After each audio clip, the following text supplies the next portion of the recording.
Sorry about that. No, it's okay. I figured you'd eventually notice. Yeah.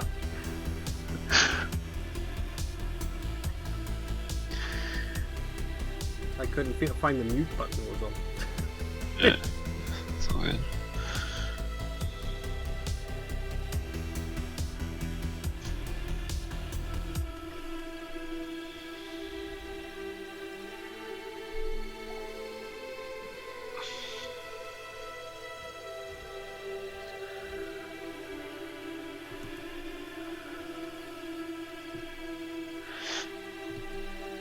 We had a bit of bad luck with our Sunday evenings over the past couple of months. Yeah.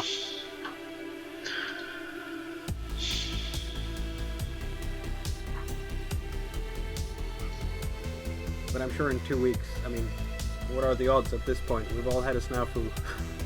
I was just about to say that, yeah.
Why does it say that we're streaming Resident Evil?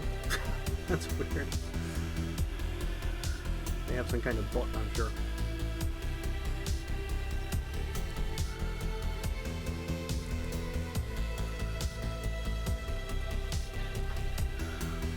Metadata not coming through or something, I don't know. Yeah, I don't know.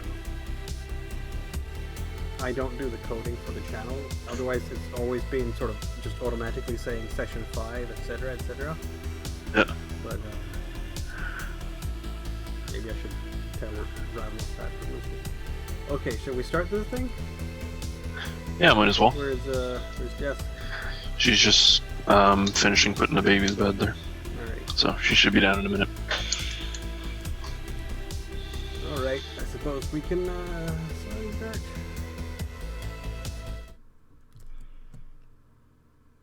Alright, good evening everyone. Welcome to Gehenna Gaming's Forbidden Lands campaign. As you can see, we have 2 people right now. This is a conflation of events, if you will. One player is joining us a bit later due to a late running other engagement, and that's going to be around 8:30 or 9ish. One player is putting younger, recently spawned, will become later on players to bed, so she'll be joining us shortly. And one player was suddenly and unfortunately swamped with last minute work that can happen in the world of the real life. Just one of those things, right? But we will press ahead, because obviously since when Chris arrives from his previous arrangement and when Jess comes down from putting the kids to bed, we'll have 3 out of 4, which is not too shabby. So before we dive into and start with proceedings for tonight, just a note that this play Forbidden Lands is rated R. Consider this in playstyle something like fantasy meets Western, and by Western think something Quentin Tarantino-ish, perhaps. So a content warning for those who are have sensitivities and so on. This is not a happy-go-lucky world at all. Stylistically, it's in some ways close to Warhammer, maybe. Warhammer Fantasy Roleplay, I guess. Would that be a good characterization, Josh? Yeah, that's about fair. I think so. Life can be short, nasty, and brutish, and there's a lot of grays in terms of morality in all sorts of various camps. No one is inherently good or inherently evil, but a lot of people are doing some really questionable things. So we'll see. Over the last little while, our intrepid adventurers... Hi, Jess! So happy to see you! Over the last few sessions, we've had some really interesting developments in Fort Riverstone. You started in Peddler's Rest and made your way over to Fort Riverstone, capturing some slavers on the way. See? Darkness. And then found out that apparently there was some strange demonic tome at work here in this town. And you seem to have resolved that problem, at least partially, by basically interrogating the Raven sister who was guarding the tome in question. And it turned out that she was in fact in league with this book that was possessed by a demon, and the demon tried to take over your senses and assault you in various magical ways, but because you have several magic users in the group who could make use of their powers of dispel and various other arcane lore, you managed to defeat the demon eventually. And the Raven sister did not like this at all, and decided to, rather than face justice, basically end her own life. And that was not something that Lady Narendra was very happy about at all, because it turned out the local liege lady and the Raven sister were lovers.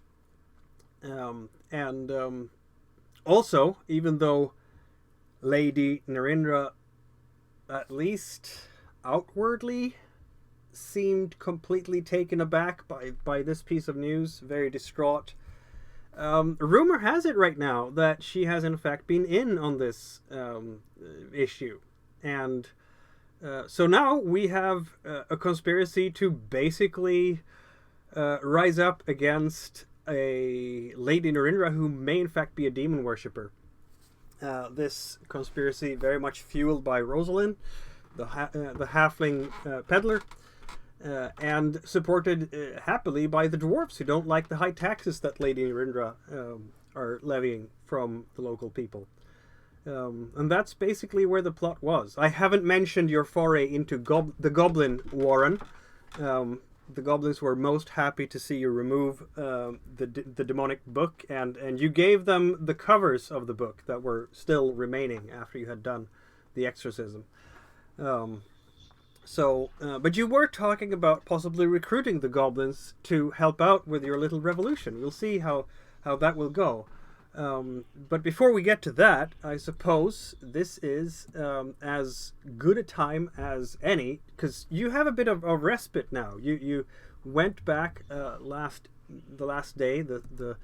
By my accounting here, we are now on the 7th of Springrise, which is the month. There are 8 months to a year in this setting. Each month is about 45 days. So we're on the 7th of Springrise. We left off at the evening of the 6th, so it's a new morning. And as far as I understand, you were going to take a few days to do some plotting and scheming and allow maybe Rosalind to use her golden tongue to turn the heads of the local populace and convince them of the righteousness of your cause in a clandestine manner, as a bit of a rabble-rouser.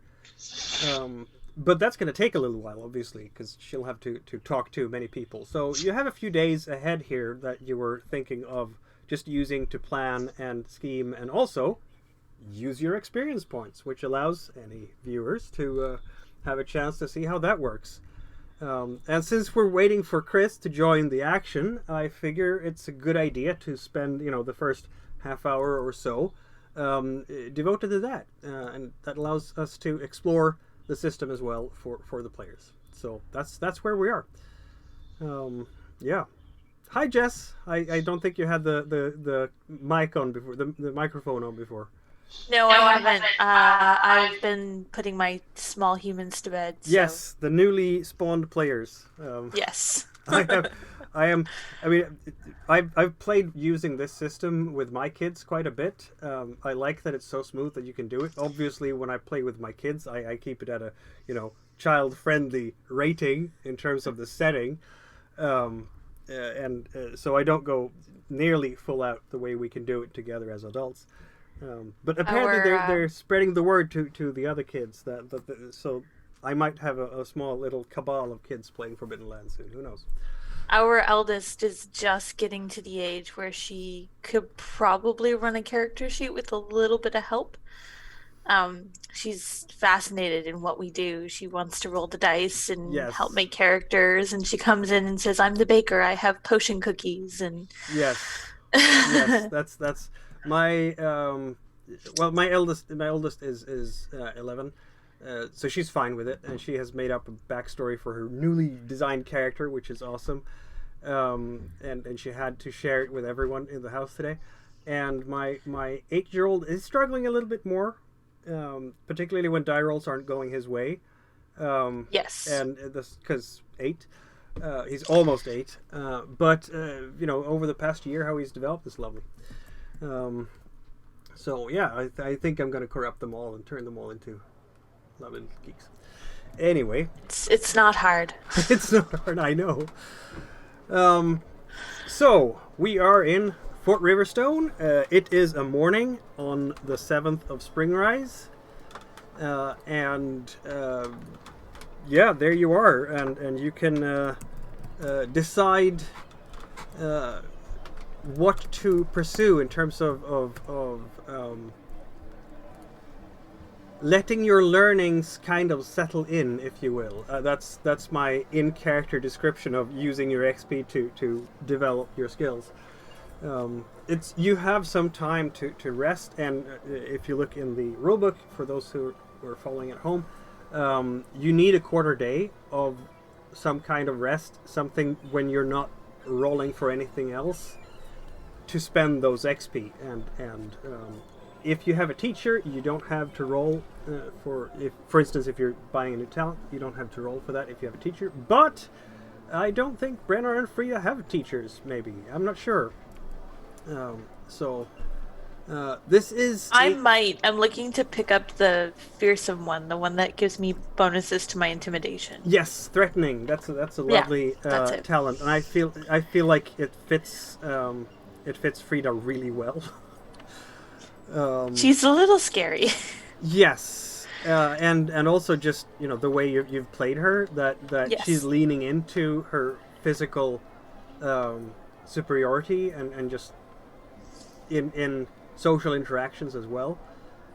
So far I've been going but she's so young, so maybe she's not confident in that physical demeanor yet, and then her developing this talent would reflect that she is gaining more confidence, and that shows when she bares her fangs at people. Yes. So basically, especially after the last session in her attempts at intimidating the sister. Yeah, exactly. So basically threatening, then you have a scary physical presence and can threaten people to make them do what you want. Rank 1, then you can roll might instead of manipulate when you threaten someone. And of course, since your character has a very high strength rating, that will be much better than rolling manipulate. Much, much better, because I have no charisma. Exactly. So there we go. I'm supposed to be scary, not smooth. That's what threatening does. So let's see now. We had your experience points. To level up your talents, a new talent costs 3 XP, which you should have easily. Yes. And then you can spend this first quarter day to practice. You need to succeed with a Wits Roll. Now, you don't have... If you fail, you don't... It doesn't say anything about you losing the XP. You keep the XP. But you don't develop the talent yet. And then you can make an attempt every quarter day. So even if you fail the first time, you can keep trying. Which means that you're not going to be permanently barred from actually being able to do the talent. Yeah, exactly. Develop it. It might take longer because it's not your strongest... because with a low wits rating, it's harder to learn the new talents. But this is only for new talents. So... for talents you already have, you don't need to make a wits roll to level those up. So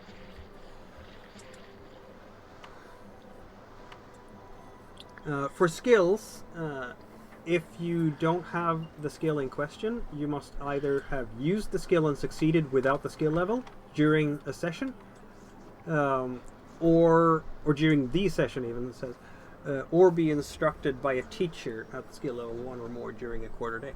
So it's slightly different for those two. And the skills cost ×5. So, do you want to do the wits roll, Jessica? Let's see if it works. Yes, I'm opening up my character sheet to do that. Awesome. The first roll of the night. Okay, so I just click on wits and then it's a base roll? Yeah. Okay. It's a foggy day today. The fog has rolled in from the lake.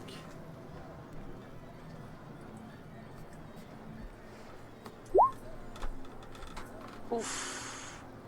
Yeah, that didn't work. Hey, can I push that? Sure. You'd only have the one die, and if you do it, you're gonna lower your wits one step, but you'll also gain a willpower. Sure. It's better, but it's still not a success. You only rolled one of them. Oh. Because the one was a... Why did it only roll one when I hit not roll? Yeah. That's Sorry. Right. That's fine. Oh, there we go. That's what I was looking for. Yep, still nothing. You have now taken 1 point of wits damage. But hey, I have willpower. Yes, you do.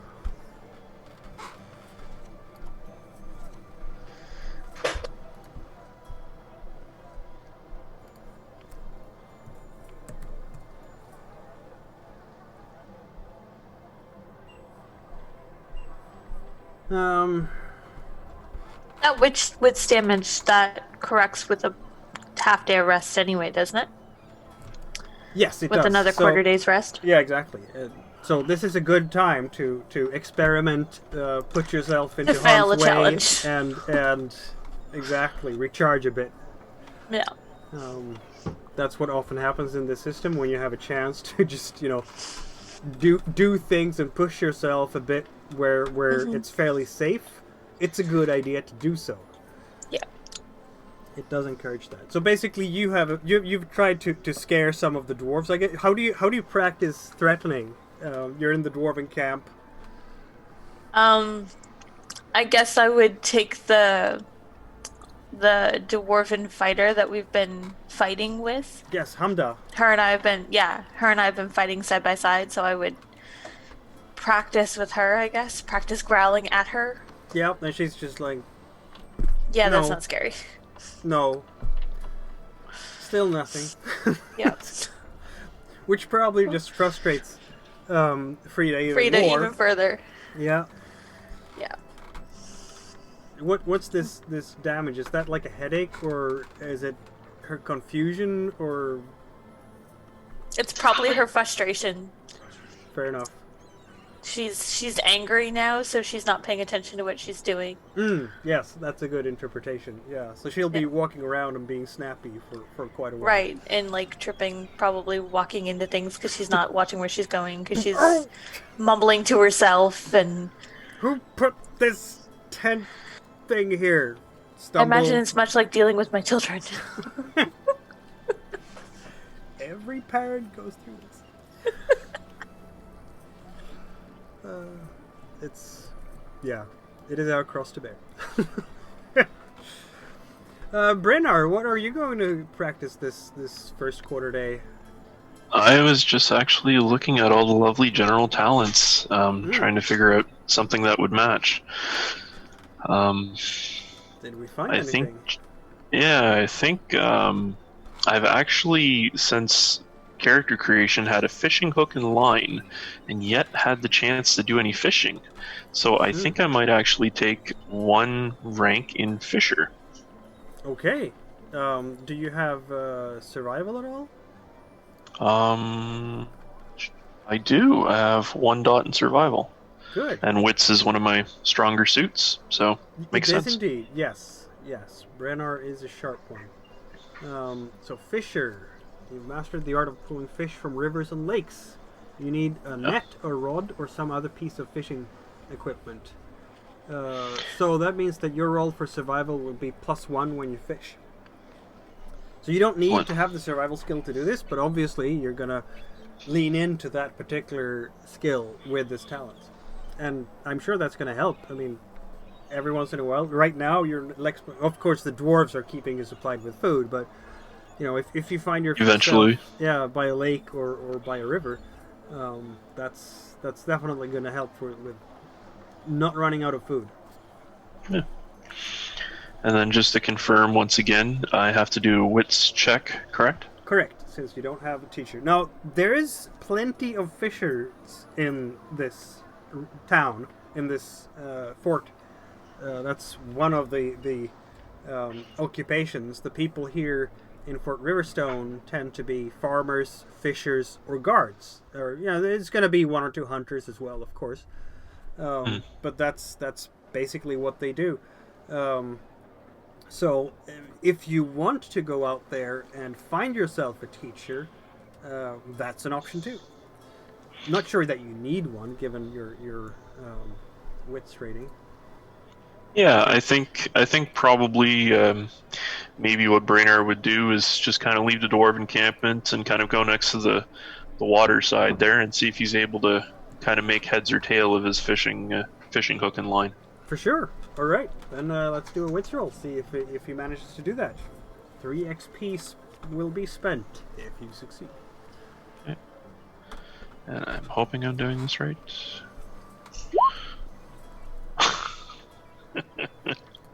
I should have went for that teacher. Yeah. On the other hand, you do have some time. Yeah, I'm gonna push it, and I'll take the hit to my my wits here. Seems like a good time to do so. Yeah, that didn't work at all, did you? Nope. Are you gonna push? You can't push another one. It's only dwarves can push twice if they sacrifice a willpower. Oh. Yeah, you only get 1 push. But that means you do get 2 willpower points though, because those are 2 still damage to your wits. Excellent. I love willpower. I believe so. Being a sorcerer. So this morning has been one of frustrations for both of you. Do you want to press on in the afternoon, or are you going to rest up to get your wits point back? I think I'd probably, after some frustration, I'd probably try it again. And then from there, depending on how the rest of the day needs to go, I'd probably rest. Well, you only have the 2 dice to roll for wits at this point, so if you're not resting the second quarter day, that's all you get for trying to learn the fishing. Trying to learn the ropes of fishing. See, actually, yeah, I think Brynnar actually would probably go talk to Frida and see how things are going with her training, and if she was planning on resting, or if she was planning on attempting to learn again.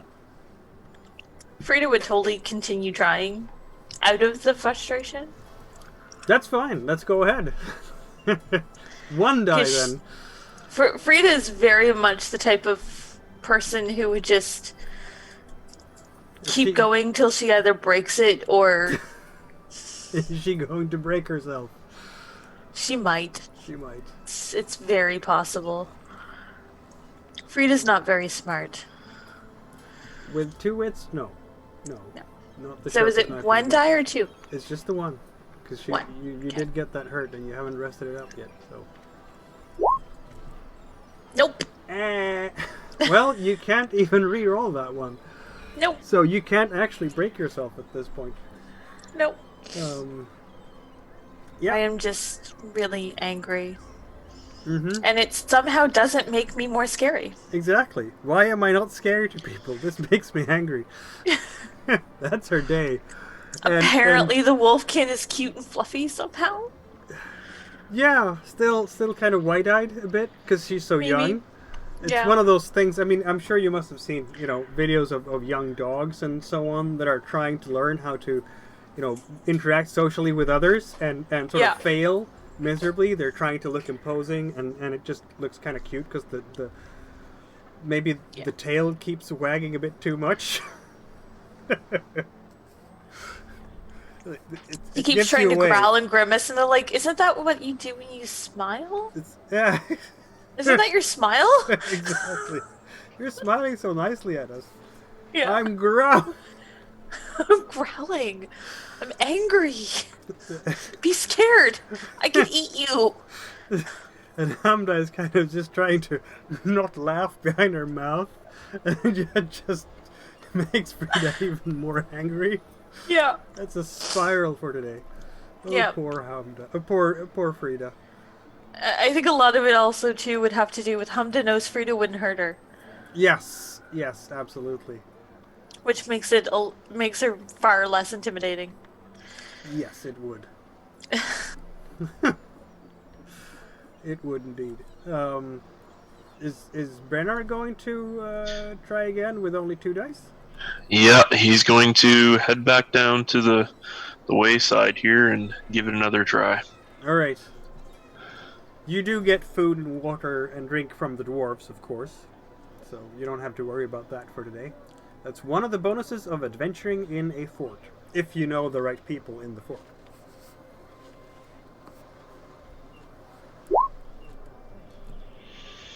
Yeah, that didn't work either. It's just not your day for learning, is it? No, he's definitely feeling the frustration, but he's gonna try and push through it one last time. That's brave. Collect all the willpower points. Yeah, 2 might as for the well. price of 1. Well, you could have pushed both, because you didn't fail in either. Oh, yeah. Sorry, I didn't fail any outright. So yeah. So you can push Here. both. Which means that you can get 1s on both still. That's always interesting. No, look at that! Boom! You are now an accomplished fisherman, sir. Through his frustration, he pulls up a fish. Yes, as he's sort of... The morning he's been entangled in his fishing rod in all sorts of ways. He's gonna try to cast that line out, and he gets stuck on something, a barrel, something in the way. At some point, he's swinging that rod around, and people around him are just kind of ducking down and going, the hook! Watch out there! And someone is just looking at the fisherman, is looking there, he's working on his fishing net, and he's just sort of shaking his head with his gray beard and be careful there before you hurt someone, will you?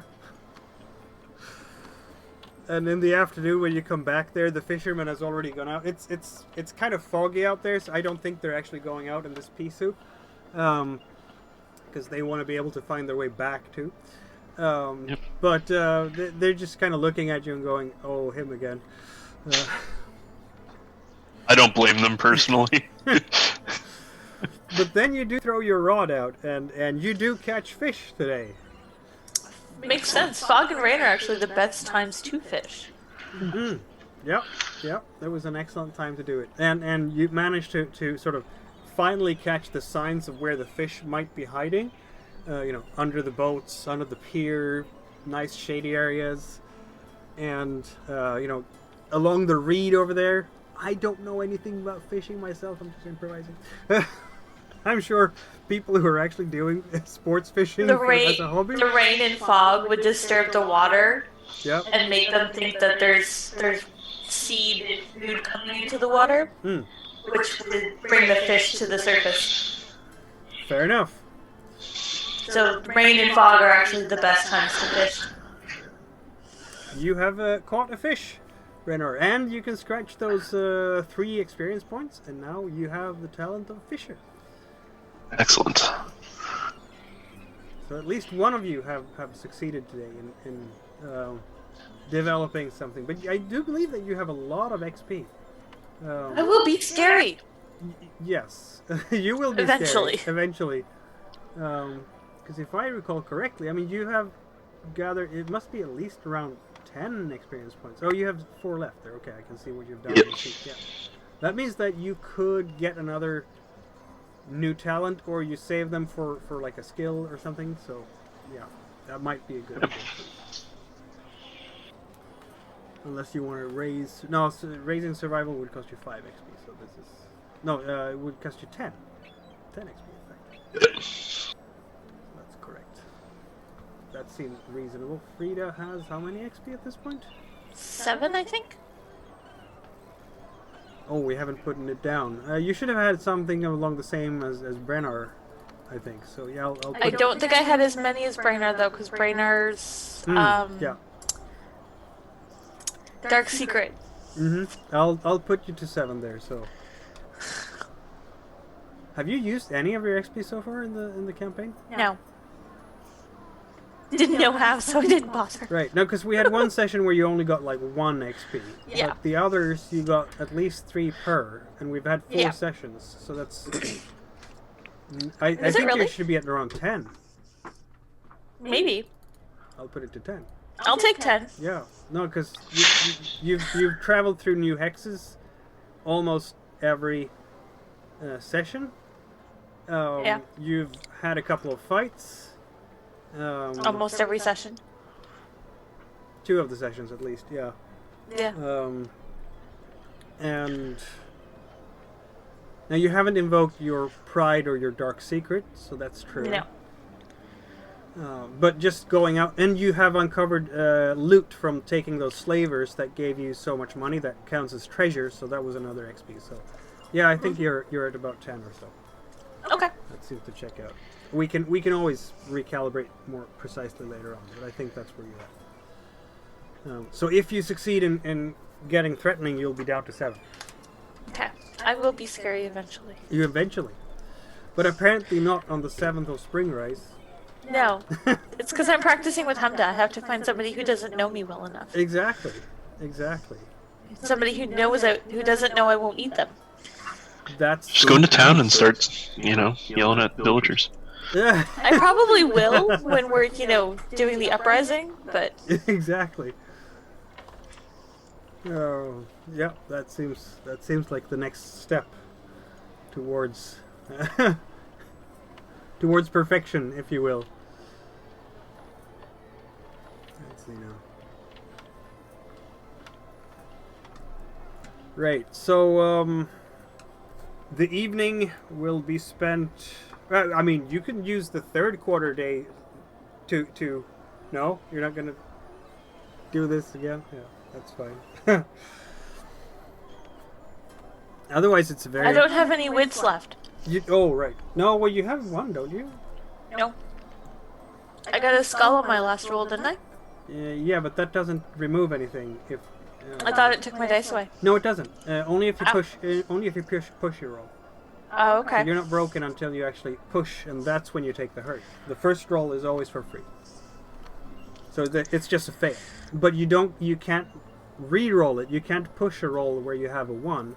On the first, where you only have 1 die that comes up with a skull, you can't push that because you don't get to push the dice with hits or skulls on them. That makes sense. So when you only have that 1 skull die, it's just an ordinary fail. I will try again then. Okay, let's go. 3rd time's the charm, right? Exactly.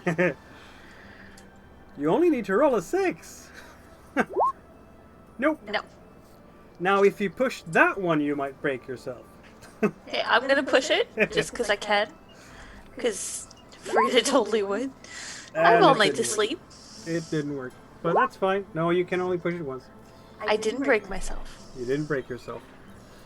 And I have all night to sleep. Yeah, exactly. And that's Frida's day, basically. She's going around growling at people and trying to be threatening, and just going around yelling at all the dwarves. Are like, not what are you doing? Yet. Go. Yeah, exactly. Don't you usually hang out in the kitchen?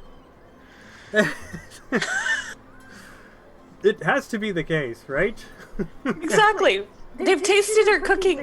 She can't be scary anymore. Yeah. Should have turned out my cooking instead.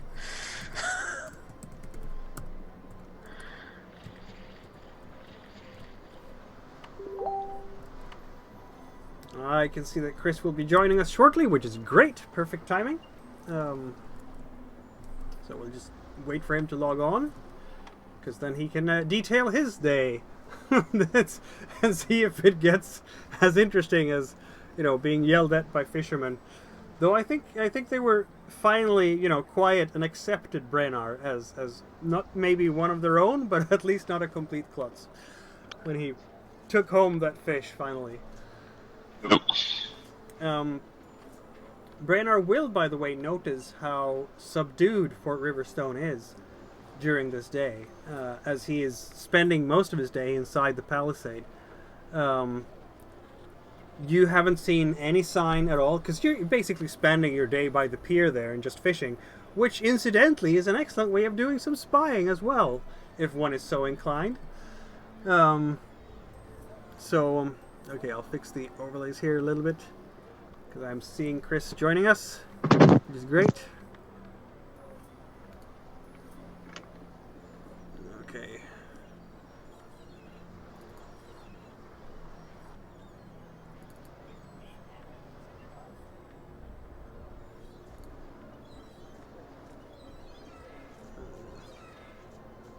Just see if my audio works.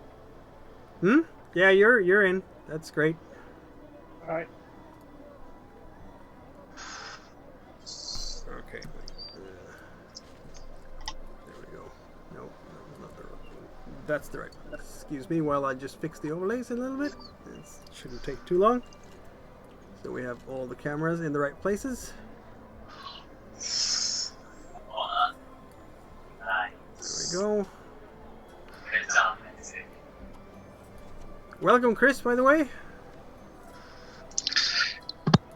How are you today? There we go. And Chris is there. And there we go.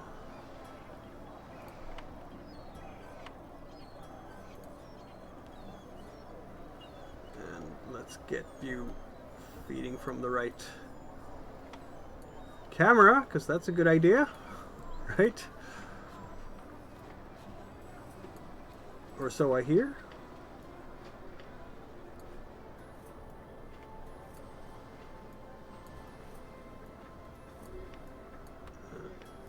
Almost there.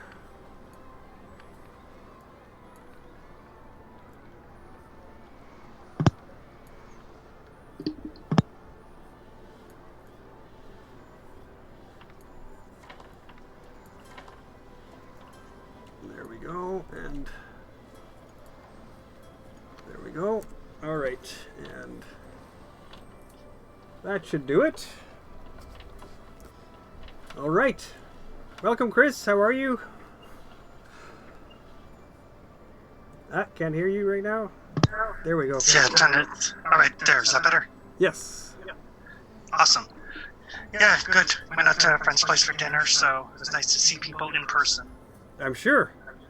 Yeah, and I mean, after all this social distancing spring and summer. But you are very welcome to the table. We've basically just started spending some XP, and Frida and Brennar have, well, had different levels of success for that, if you will. I am somehow not scary. The dwarves think the wolfkin is cute and fluffy. Yes, exactly. Yeah, I don't know if I've got enough XP to spend or not. I think you probably have some. It's a good time to spend XP, if nothing else, because, of course, you're taking a few days with no other types of adventuring, so that's always something. Let's have a look. Oof. I apparently have 8. Yeah, that's probably enough for something.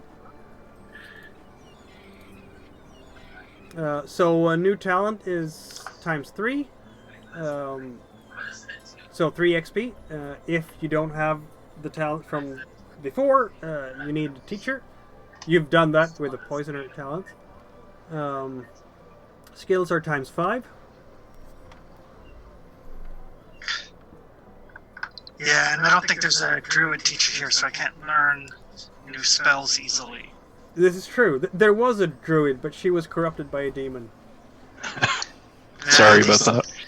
Green Walker, though, Green Walker is a druid, and he might be able to teach you something, because he does have the Path of Sight.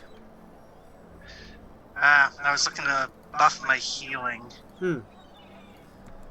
Yeah, that's going to be more challenging. Yeah, let me see.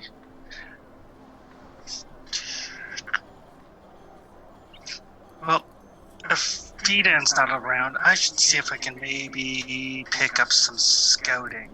That might be beneficial.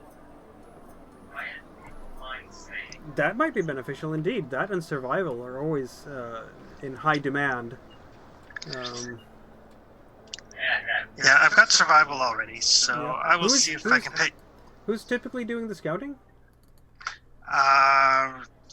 Typically, it was falling to Fidan.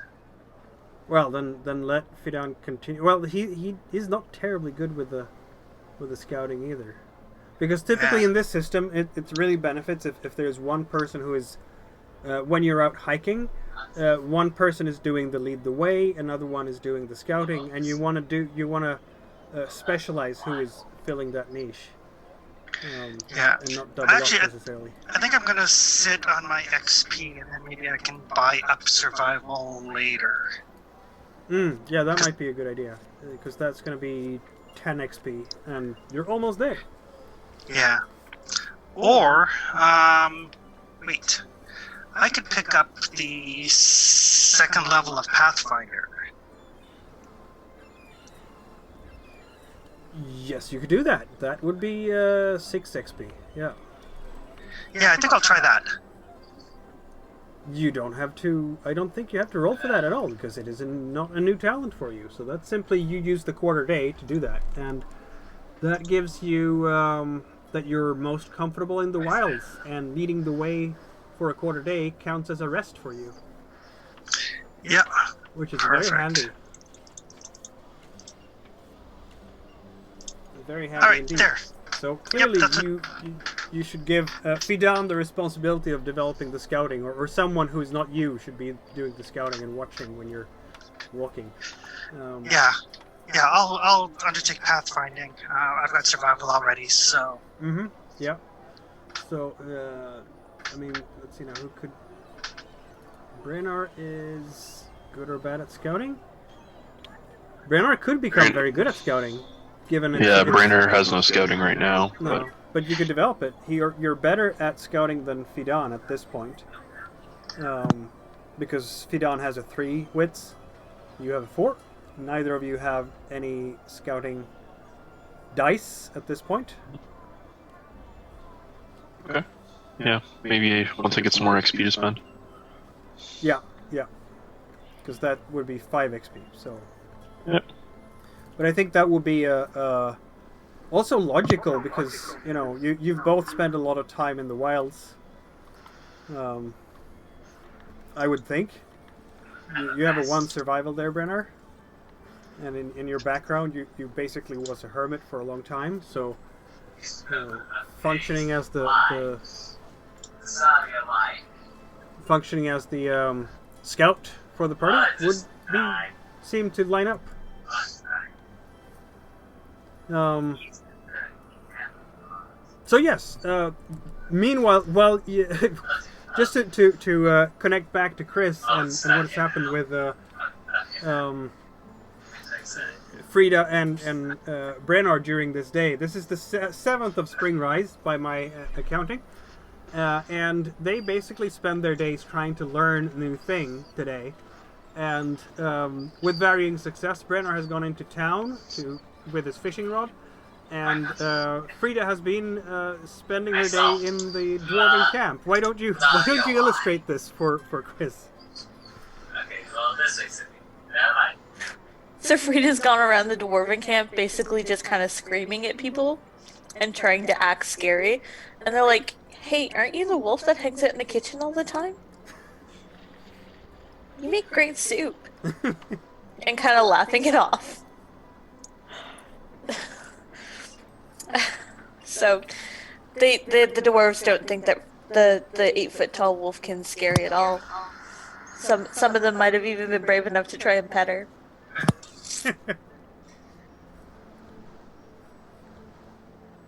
It's super frustrating for Frida, and she's just mumbling under her breath and running into things because she's not paying attention because she's so mad.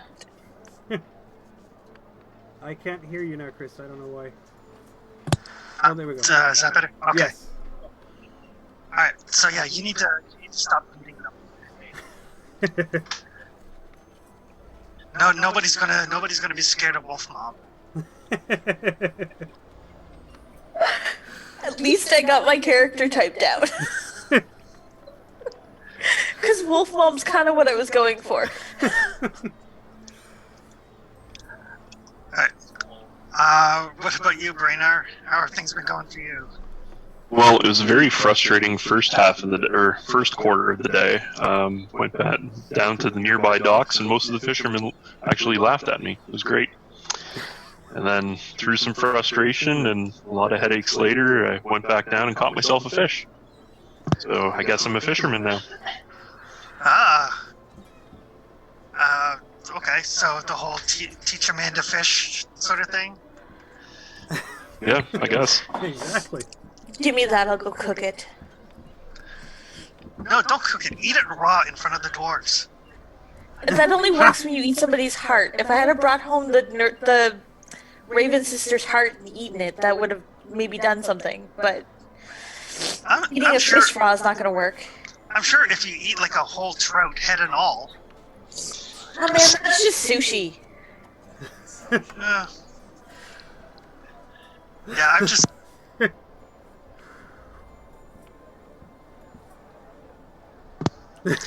Marita shakes her head. I got nothing. I've been hanging out in the woods. Yeah, there's no people to laugh at me, so it's great. This is true. Technically, Marita would have a second quarter day to do something in, because obviously it only took you the 1 quarter day to raise your Pathfinder. I will... Yeah, I'll just kind of be hanging around the camp being a busybody. Trying to help, but being woefully inadequate at just about everything camp-related. As you do that, you will notice that the 3 dwarves, the 3 merchant dwarves, are together with Fidan, maybe, heavily engaged in various discussions on, how to proceed the best with your plans for rebellion and attending to the problem of Lady Narendra, the possible and likely demon worshipper. They haven't come to a conclusion just yet. Alright. Well, maybe while I'm in the woods, I'll see if I can find some, stout sticks or something that maybe Brainar can fashion into spears, so if we do need to arm people, we can. Yep, that might be a good idea. We have very limited resources for this rebellion, so... You do. Weren't you and I supposed to go shopping? Yeah, that will have to be on the Spring Rise 8th, because Frida is otherwise occupied on the 7th, clearly. Hey, I can practice yelling at shopkeepers. No, we need them to like us. I could have Okay. Fidan roll a manipulation roll to vis-a-vis the other dwarves to convince them to be a bit more generous and so on in the collaboration. Seems like something that he would do. Yeah, because I don't have a whole lot of coin to throw around for this rebellion. No, I don't think any of you do. I'm going to give him a -1 on the manipulation because technically you are outnumbered. They are the more numerous faction in this interaction. Yep. But he does have a success, and that's really all he needs. He will be able to convince the dwarves to contribute with their raw material. As you will recall, they were trading iron ingots. And I think he's going to be greatly helped by Bodgard the Brazen, who's also young and much like Marita and Frida, sort of filled with the energy of adventure and wants to contribute. This is a bit exciting for him too. So he wants to contribute in his own way. And so once he and Fidan has had a conversation, he's going to basically convince the much grumpier and much sort of curmudgeon-like Tribbletwine brothers to use some of the iron ingots towards basically just making some weapons. Smithing, in other words, crafting. They need a hearth. They need a smithy of some kind. They need some tools to do that. But they have the iron ingots. They can provide them, so weapons can be made. Excellent. When we go into town, to Frida, I should pick up some more bandages just in case. Oh, look, I picked up this. 'Tis lovely, isn't it? It is. The books are gorgeous. Yes, they are. I am anxiously and eagerly awaiting my copy of The Bitter Reach, which I ordered the moment it was on sale in their webshop. But I know that a lot of people, because of the corona pandemic, have had delays on their Kickstarter. So I think the company is obviously prioritizing them first, which is completely logical. So I'll be patient and wait for my copy. But they are beautiful books. It's so pretty. Yes. And they even have the little string that you can use as a bookmark for them as well. So very handy. Yeah. Very nice. Alrighty. Yeah. Just in case anybody gets injured during the rebellion, I should be ready. Yes, that's a good idea.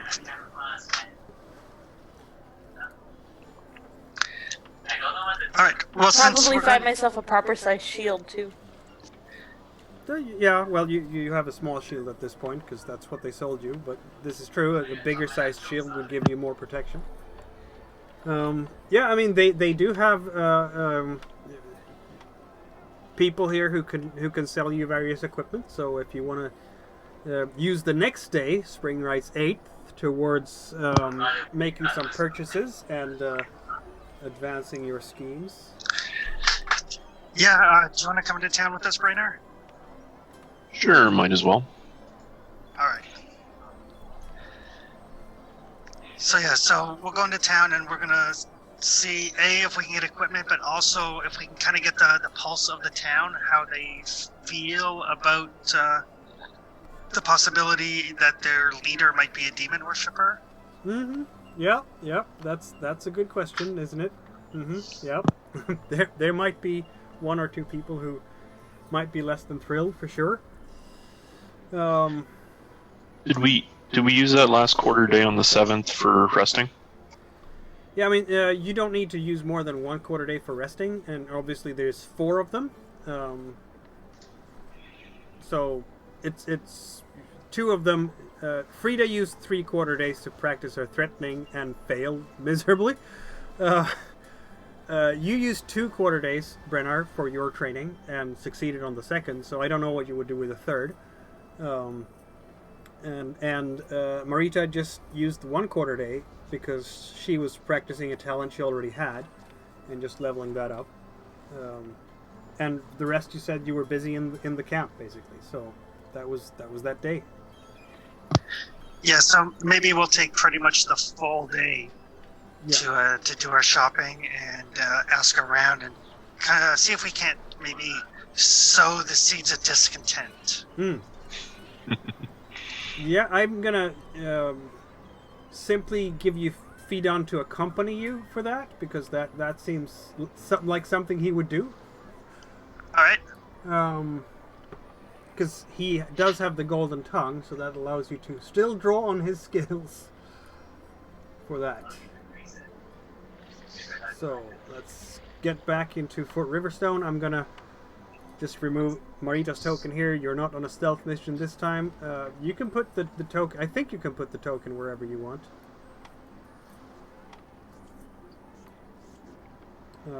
I mean, we're abstracting this quite a lot, of course. So we don't have to be exact where it is. But at least you can see the interior of the palisades and so on. Unlike yesterday, that was a foggy day. This is, in fact, a clear day.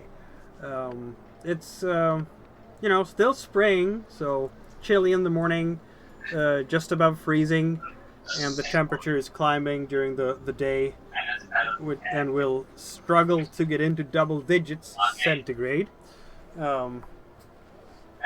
What is plus 10 centigrade in Fahrenheit? I don't even know.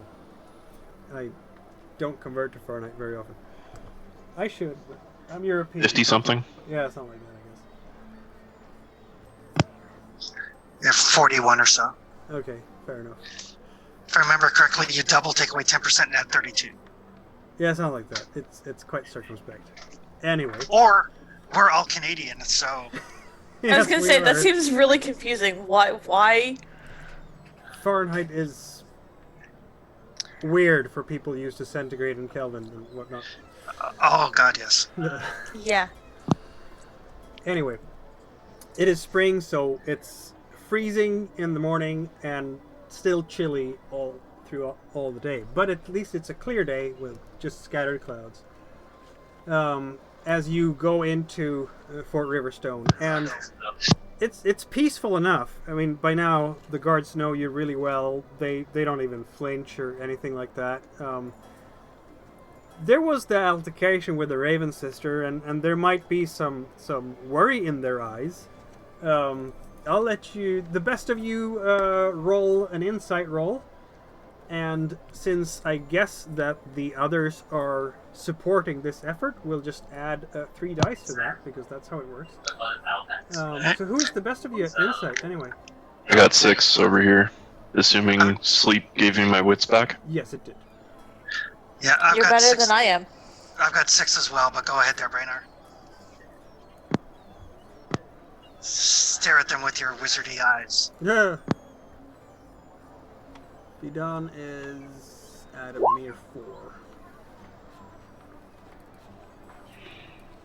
You definitely stare at them with those wizardy eyes. Yes. Yeah, that works. You will be able to read the terrain, and you can add 3 more skill dice because everyone is helping you.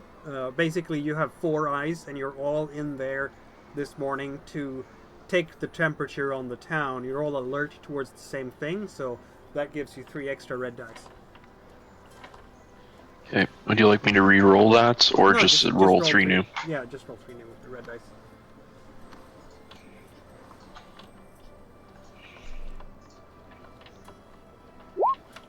Okay, so 2 successes. Well, you're going to pick up on the atmosphere, and it is quiet and subdued, for sure.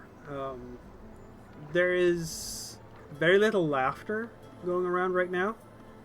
The townspeople seem to be in absolute shock that, in fact, their trusted spiritual advisor,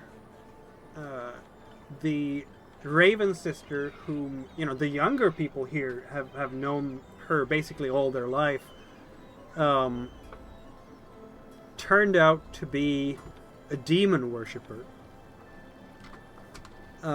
People don't really know who to trust at this point. Some are going to give you a very angry eye.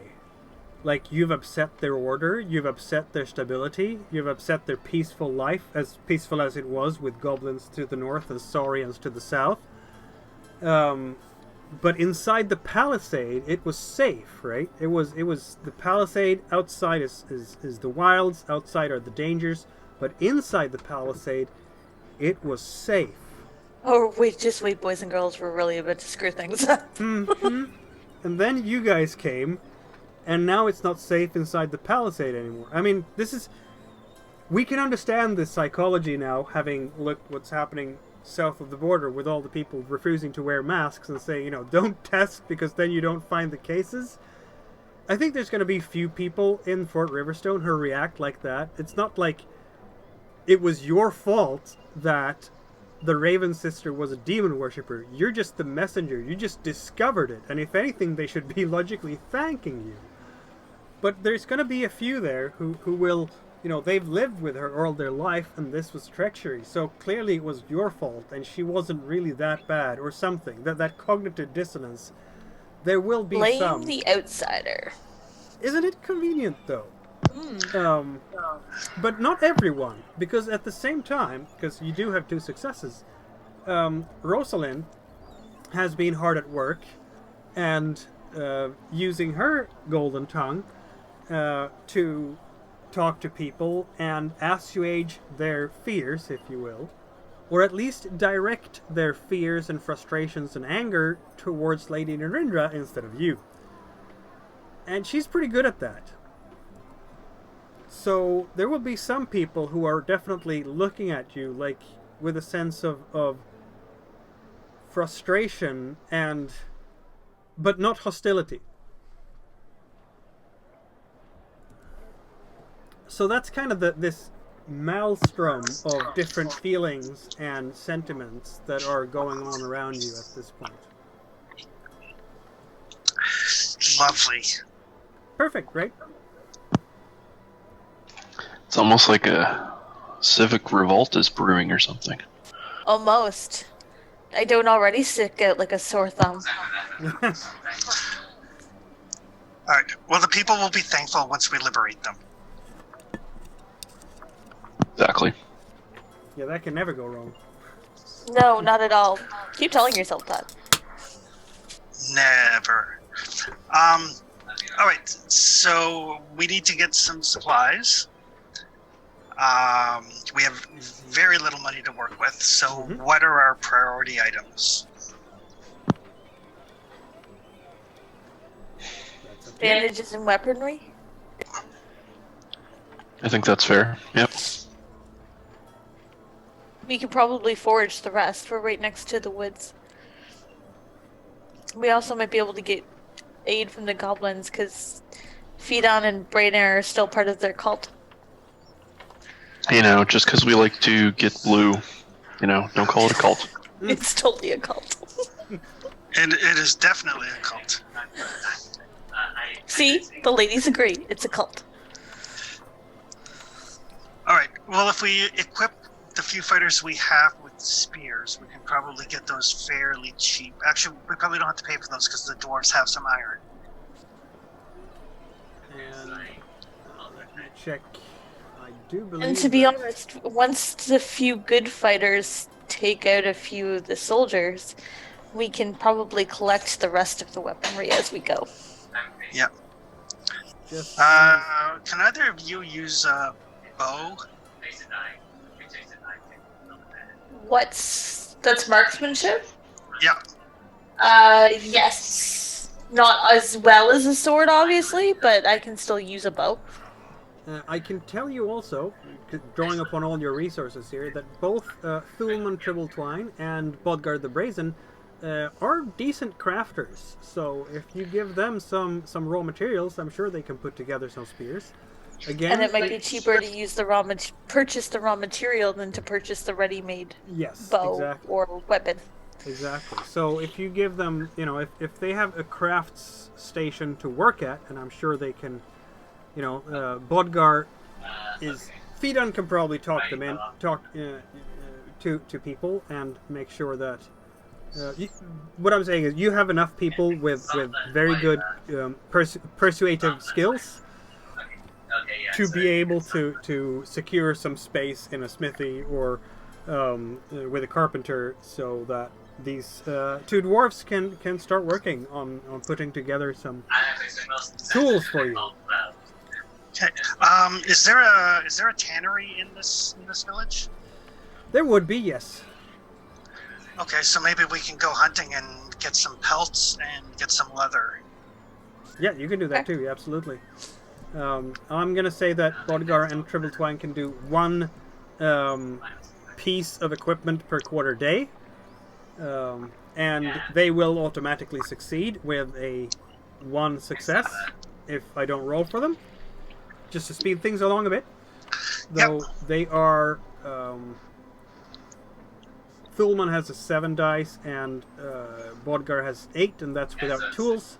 So they're accomplished, which is not very surprising, being dwarven peddlers and traders. So they're good at this stuff.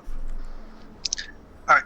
So maybe we'll see if we can get the things that we can't manufacture. So that would be the bandages, a better shield for Frida. Brainard, do you need anything for your magic?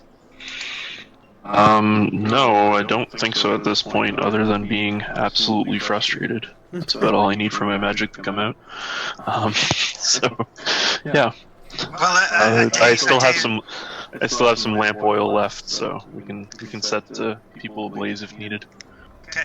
Well, a day or so hunting out in the woods should help us build up that reserve of will that we need.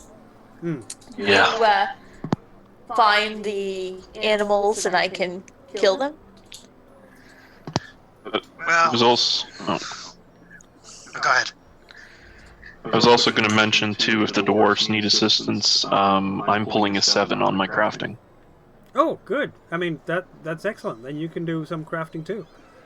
Oh, damn, I have a 6. That's not bad. TIL. Yeah. So you can basically then you have 4 people in your group here who can make things, 1 thing per quarter day, and that's suddenly, 4 spears per quarter day. You're up to 8 in a single day. That's why crafting is strength-based. Yes, it is strength-based, indeed. Yeah, so if we can get the materials, we should be able to outfit the few people that we have fairly quickly. Yes. Yeah. This is entirely true. Alright, so if we can find a better shield for Frida, the bandages, and whatever tools Brainer may need, like, I don't know if he needs like a hammer or tongs or whatever. I'm gonna say that in this area, you're gonna, if you want to buy tools for yourselves for your journeys, that's absolutely fine. You'll be able to find them here. But otherwise, in this area, you can buy basically anything that's listed in the gears table. Okay. So, like, if we can get crafting space, that includes tools? Yep. Okay. So we don't have to waste money on those. I mean, spend money on those.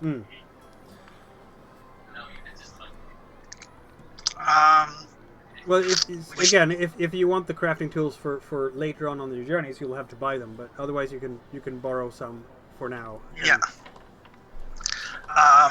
Does Frida already have a bow? No, I have a long spear, I want to say, because we tried a bow and a bow didn't work very well for me. Okay, well, if Something about it couldn't fit in my paws. Yeah, if we're going to go hunting, we should get bows or slings or Yeah, the spears. throwing spear.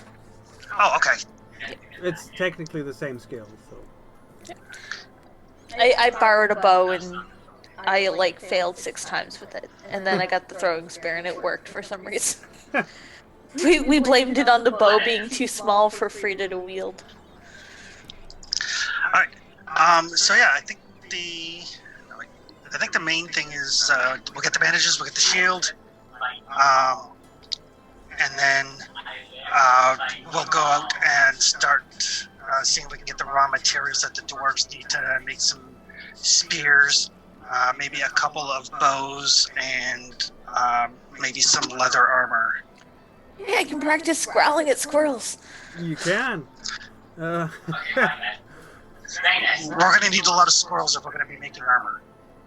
For a spear, you'd need half an iron and a wood. For a throwing spear. For short spear, you always need half an iron for all the spears. And then it depends on how long the spear has to be. But if you want to go out into the woods and chop some wood, literally chop some wood, I mean, that's a thing you can do to build resources here. Yeah, we're going to need to go get some wood, and we're going to need to hunt down some animals for their pelts to take to the tanner. Yeah, so going by the carpenter, let's see now. I was going not by the carpenter, I was going for the lumberjack. The lumberjack produces 2 units of wood per quarter day's work in the forest. So I'm going to say that you could do that yourselves. Basically, you go out to the forest. It's not a roll or anything. And you spend a quarter day there, then you have 2 units of wood. So that's something you can do. Or you can just buy the wood inside the fort, because there are definitely people who can sell you wood. And that is not terribly expensive. But for people of limited means, maybe the time to build and harvest things is better than... Because one unit of wood costs you 3 copper. And of course, if you spend that quarter day, then you have 2 units of wood for free. Yeah, I think we're at the point where we have to watch every copper. Mm-hmm. That would make sense. So yeah, maybe if we spend like a day at the market getting the stuff we need. Yeah. Or I guess 2 quarter days. Then we'll go back. We'll have some supper. And then the next day we'll hit the woods. We'll spend that day getting the wood so that they can start on the spears. Wood and leather. And then the next day we'll go hunting for the leather. Maybe we should do the leather first because it's going to take them more time to make. Yeah, that could work. And you have 3 days and something. I mean, you are the ones to decide on. And also, I'll remind you, you haven't yet spoken to the goblins about coordinating. You were planning to talk to the goblins, but you haven't actually done it yet. So that's something to consider as well. Marita and I can do most of the hunting, and I can do most of the chopping down the wood and stuff. While Fidan and Braynar talk to the goblins, as they've got the most relation with them. Yes, they do. Fidan can be your messenger to the goblins. Yeah, that works for me for sure. Okay, I was gonna say, because I'm assuming for the hunting, I mostly just, your scouting is far better than mine. So you spot them and I'll shoot them.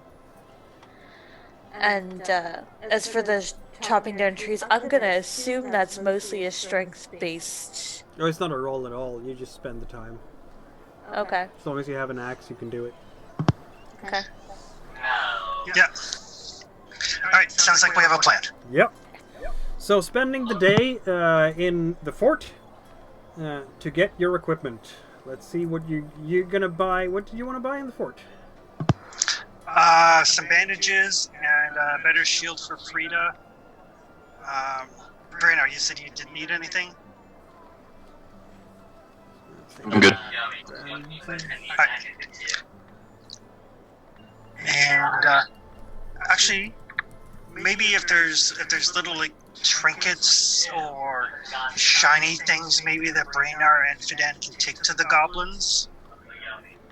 I don't know if that would work. I don't know anything about goblins. I don't know if any of you know too much about goblins. the halflings in these parts, they are ready to sell you what they need to sell. No, I don't know if there's anyone around here who knows too much about goblins. They're weird, and sometimes they come in and are blue. Hey, let's make a lore check. You can do that. Who is best with lore? 6.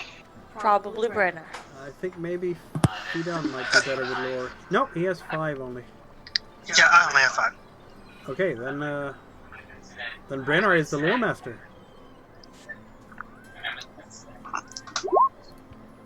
Whoa. All right. You will know this. The blue thing has to be part of their cult, obviously. You would think that it's a sign of distinction and honor that only their bravest warriors get to smear themselves blue when they're naked and go out to do raiding. You know that they are devoted to the moon goddess Eor, and that she is a goddess of chaos and mayhem and trickery that can be very harmful to people who are not part of the cult. Which means that yes, goblins can potentially be absolutely vicious. It can be very, very dangerous to be close to goblins. So far, you guys have lucked out. Maybe because, Frida showed her martial prowess really early and made them scatter. But they Damn are... goblins are scared of me. They're not... I don't think goblins will go against you one-on-one, let's just say.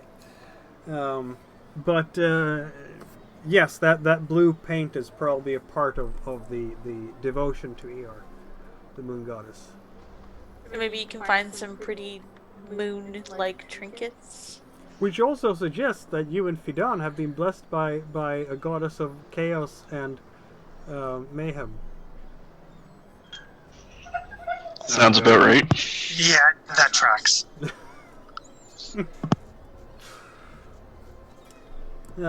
Bandages, you said, is about 6 copper. Yep. Yeah, I'll buy 3. What did the rest of you want? I want to try and find a shield that actually fits me.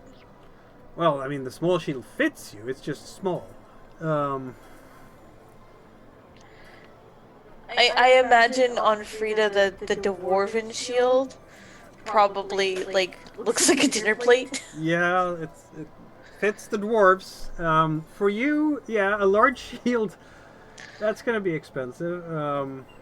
We're looking at least 15 silver. Ooh. Yeah.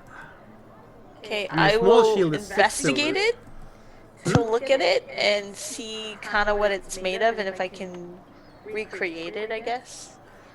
It's than absolutely selling it possible to to do cash? some crafting. You would need to craft this. You will need a smith and a tanner and a forge, basically.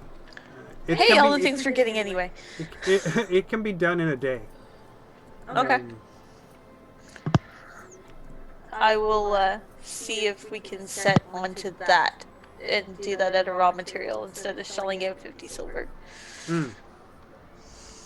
Well, again, there is a forge in the city, so that can be used. I have a feeling there's going to be a bit of a, take a number, get in line to use the smithy. It's going to be a very busy place, and the farmer who has the forge in question is going to be a bit, weirded out by all the people, the dwarves and the wolfkin who's entering the forge to ply their trade. But you can go in shifts, I suppose. Sounds good. Taking turns there, heating up the metal. The sound of hammer against anvil going during the day. Is this something you're going to do today?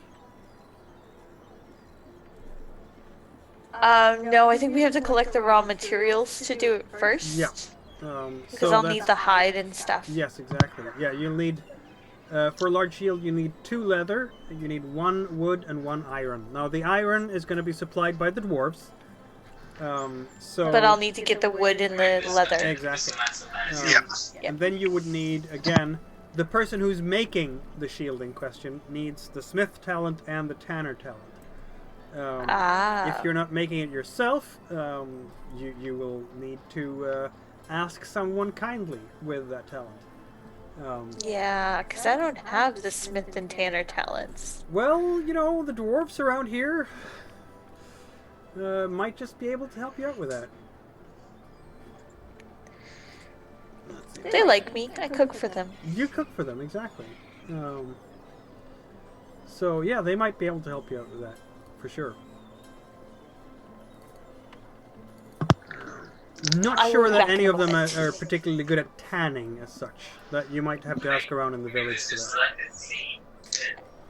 Yeah. Alright. So we're gonna go gather our raw materials and hopefully not die hunting.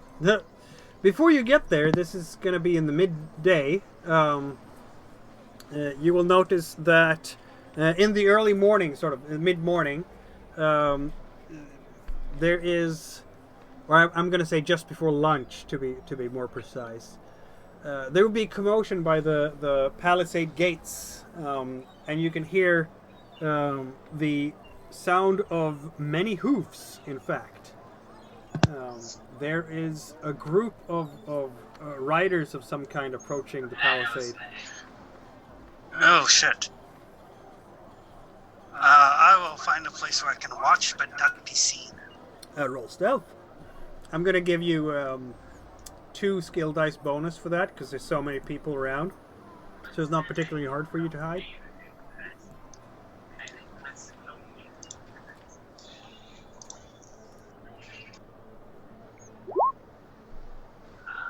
I have a feeling that you might want to push that.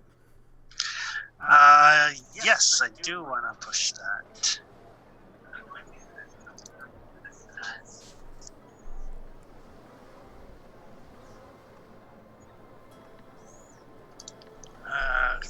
What's it?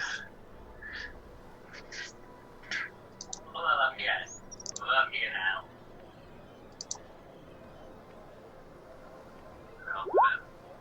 That works. You now, for some reason, I'm going to say that you're taking a bad step. You're sort of stepping behind a series of barrels or maybe one of these market stands, and managed to twist your ankle a bit as there was suddenly just a depression in the ground that you didn't pay attention to properly. So you're going to be a bit limping after this, but you do slink into the shadows, and you get 2 willpower points. Okay, yeah, no problem. Yeah, I step on a half-rotten apple core and slip, twist my ankle, Yeah. curse under my breath.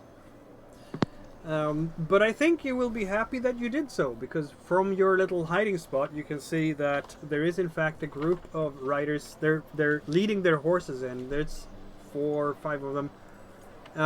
And judging by their clothes, they're definitely Athlenes. They have these rider pants, they have the tunics with a lot of patterns over them, they have their typical caps.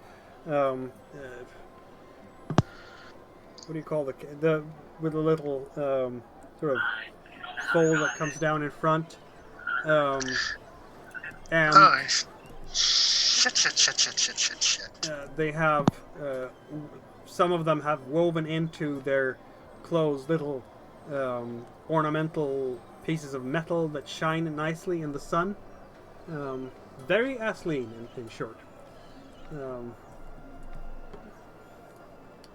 And yeah, they are oblivious of your presence. They walk past with their horses. They will be armed, you will notice, with 2 of them have bows that are in these scabbards for horsemanship, for horse archery. They have spears. Some of them have swords, but not all. And they will be heading towards the stables, which is... Looks like our lady friend called in reinforcements. If 4 or 5 riders can be called reinforcements, yes. Yeah, that's not. Yeah, I should not be here. Yeah, you're fine. Why? You're not sure if he's the leader of this group or not, but he has long black hair and black sort of beard and mustache, slight trim of black beard along the chin, and looks incredibly grumpy. They always do. Yes, well, not necessarily.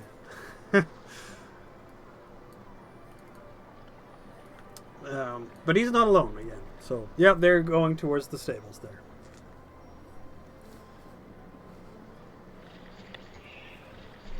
They have passed. Are the stables far?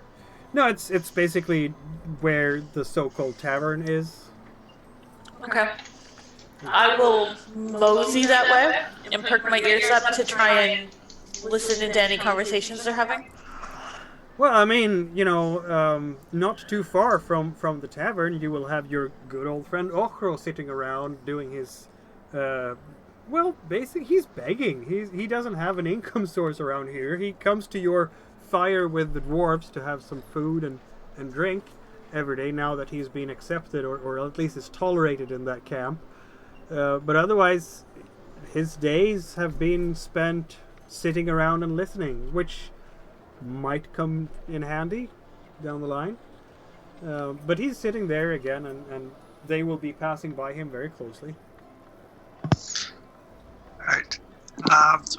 Once they have passed, I will ask Ortho if he heard anything while they were passing, if they may have mentioned why they were in town. Yes, he says. They did say. They want to speak to Lady Narendra. A pressing matter, apparently. I do not know what they want to speak to her about. But that is why they are here. Should I ask them? Should I tell Fidan to ask them? Fidan is good with words.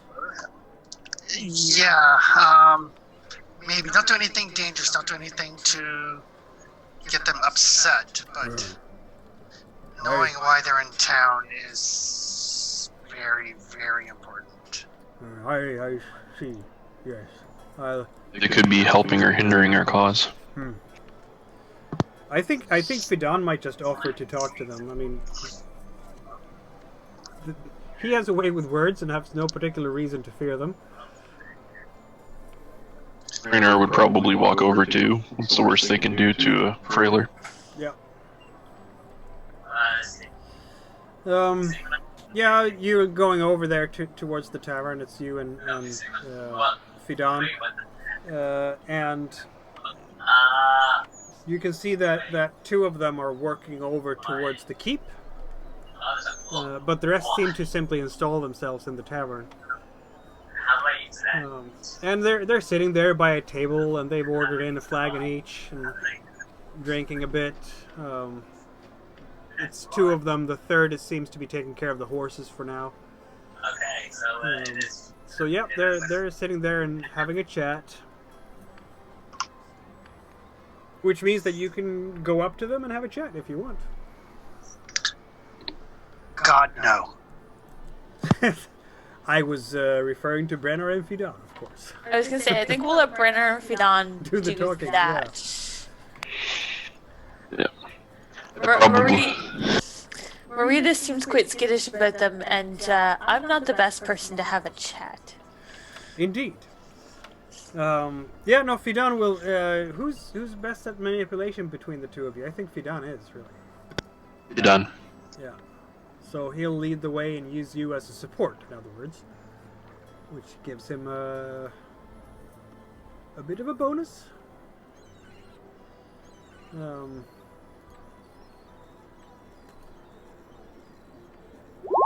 Whoop, there we go. That wasn't too shabby. He will lead the way and good morning, travelers, he'll say.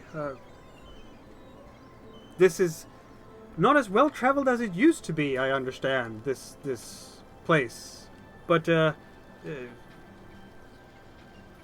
judging by your clothes, you are not coming from the west. More likely from the south or east. Is that so? What tidings do you bring? And they're looking up. They're noticing a handsomely, groomed dwarf with very good manners, who's approaching them in a friendly way, and they seem easy enough to talk to. And seeing someone who comes from the west, as Fidan does, they can always exchange some news. So this they will. They're basically saying that, we come with some good tidings for all. And now one of them is kind of raising his voice a little bit. Finally, the time has come for all free peoples to stand up against the Rust Brothers. This summer is the time for that. You will join us, no doubt, dwarves of the mountains.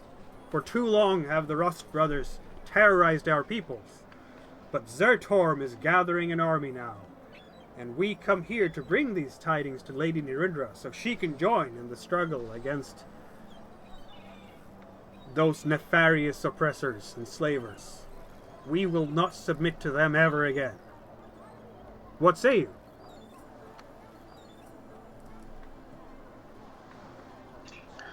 Down with the slavers. Exactly. Couldn't say it better myself. We have spent much of the winter at Amber's Peak. And now finally, the weather is turning, the seasons are turning, and so our horses will ride to battle once more.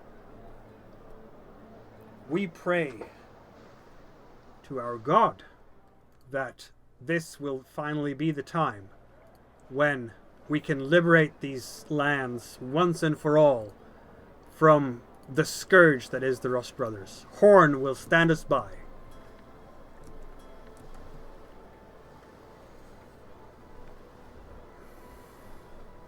You agree, of course.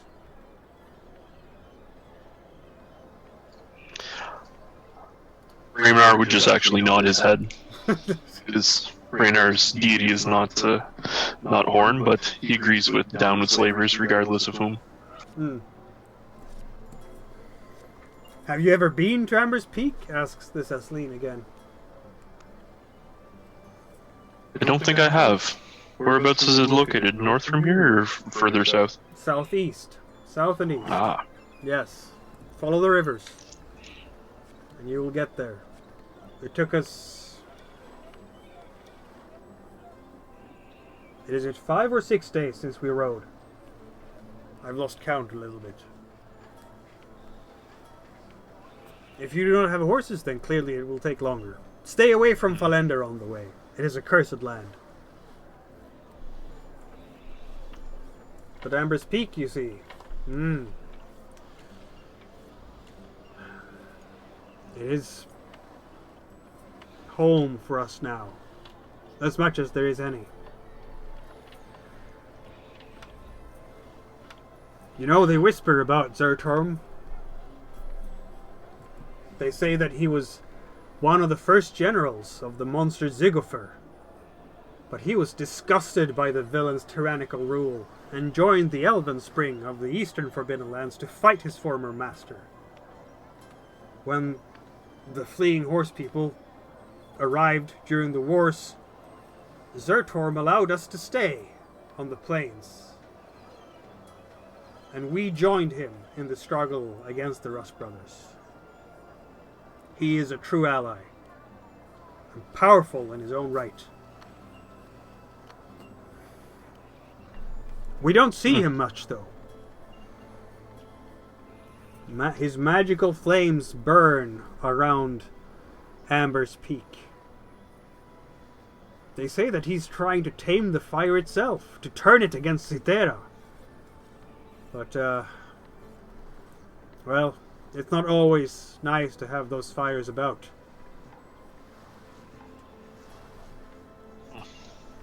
Well, should myself and my compadre here happen to go southeast, we'll definitely stop by Amber's Peak. Pay our respects. They say he burned himself when he was working on these magical charms, so he's wearing a mask now to hide the burn. But don't let that fool you. He's an honorable man, and he will surely lead us to victory.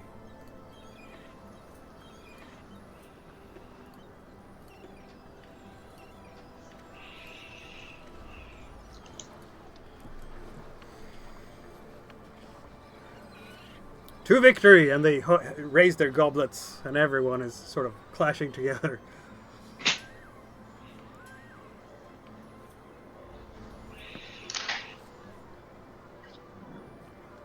Yeah, that's about what you're getting out of them at this moment. They're very animated by these prospects to go to war during the summer.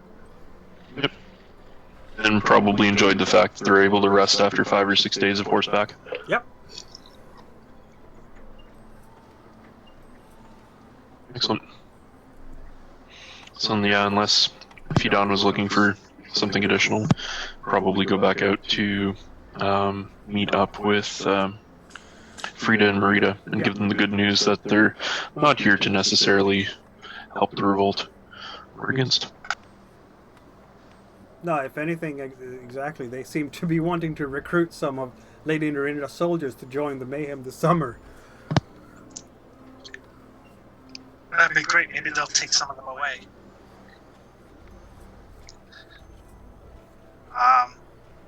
In the meantime, I would like to not be around them.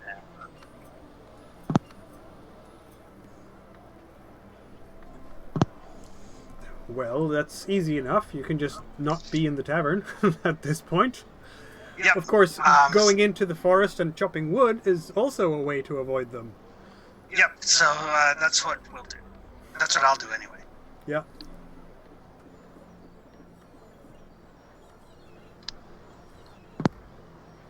Do the thing. I thought we were doing the hunting first. Do you want to do the hunting first? Sure. I mean, you could, after having bought these things, I could. It's easy enough to rationale that you spend the first quarter day doing the purchases, and then the second quarter day into the forest and starting your foraging and whatnot. Yeah. Excellent. Yep. I just don't want to be anywhere where I might be spotted by them. Okay. For reasons. No reasons. Sure. So Brainer is going to stay back with the dwarfs, and if it's cool with the DM, I'm going to go ahead and learn how to do smithing as one of my additional talents that I have XP available for. Oh, that's very handy. Jack of many trades, eh? Might as well. Why not? I will allow it.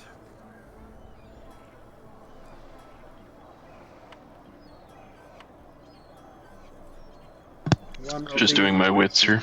Yeah, one of the Trimble-Twine brothers is going to help you with that. Might not be the nicest teacher you could ever find. Thought you didn't need a roll if you had a teacher. This is true. You don't have to roll if you have a teacher. Even better. Yep. Yep. This will be, I believe, Thulman, who is the better crafter. Double check that.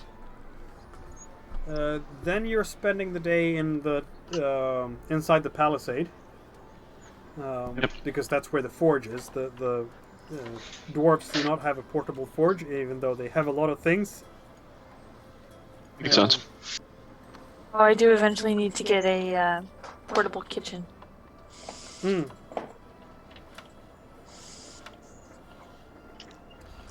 Yeah, So he's off to the woods then. Thulman will be showing you the ropes for how to be a smith, and teaching you everything about the different things in the smithy. Now, one of the reasons he's doing this is mostly because he's bored out of his wits.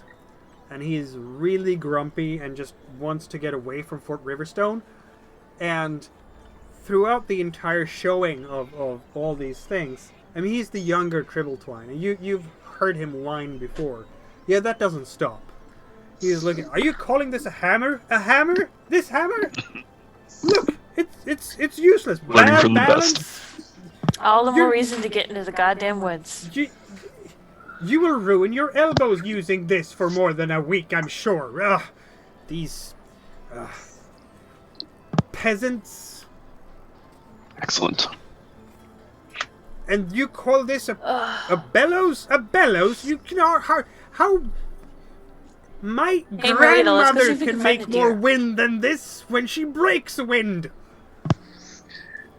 Yeah, it seems like Brainer has found a true kindred there. And that's a sampling of how this younger Tribbletwine is teaching you. Somehow something sticks anyway. I'm not sure how, but it does. You learn these are the tools I need to do smithing for. You're probably not going to be the best smith around, but at least you know your way around a smithy. Awesome. Thanks. Alright. So yeah, Frida and I are gonna go out into the wilderness. Indeed. And what do you want to spend the time? You can be in there 2 quarter days if you want. Before you have I to go back. thought we would start with the hunting first, so we could get the tanning started. Yes, that's a good idea. Marita, if you want to do the scouting, once I have the scent, it's a lot easier to track. Yeah, I can do that. See if we can't find like a deer or wolf or something with the pelt. No squirrels.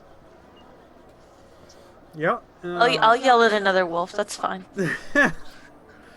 Yeah, at some point you might want to take another quarter day to become threatening.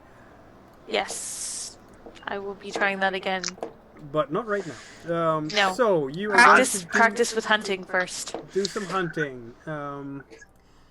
Maybe if I eat a wolf heart, they'll think I'm scary. Maybe. I think you're scary. At least So- somebody does. Someone has to find the prey, so that's a survival roll. That is Marita. And hunting instincts does help. Yes. Does it? Yes, it says so right here. I have to go back here and look at your kin talent because I have to remind myself. How much survival do you have, Marita? 6. Okay, it still doesn't give me more than Marita has. I only have a 2 survival. Even if you add the hunting instincts, I think it only gives me a 3.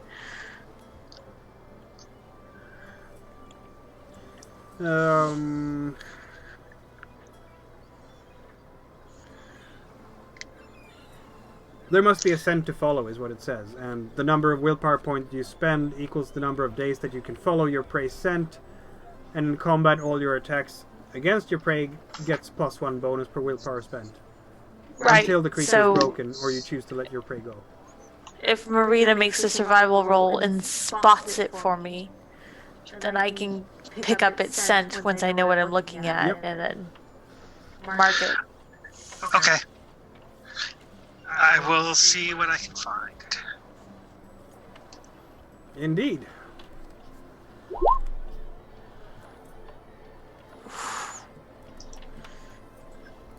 You want to push that? Absolutely.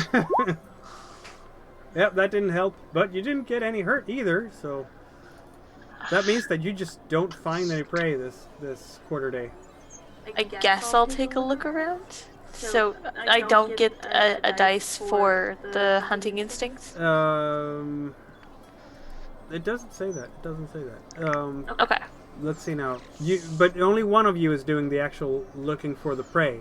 So if Frida is helping out, that gives Marita another red die.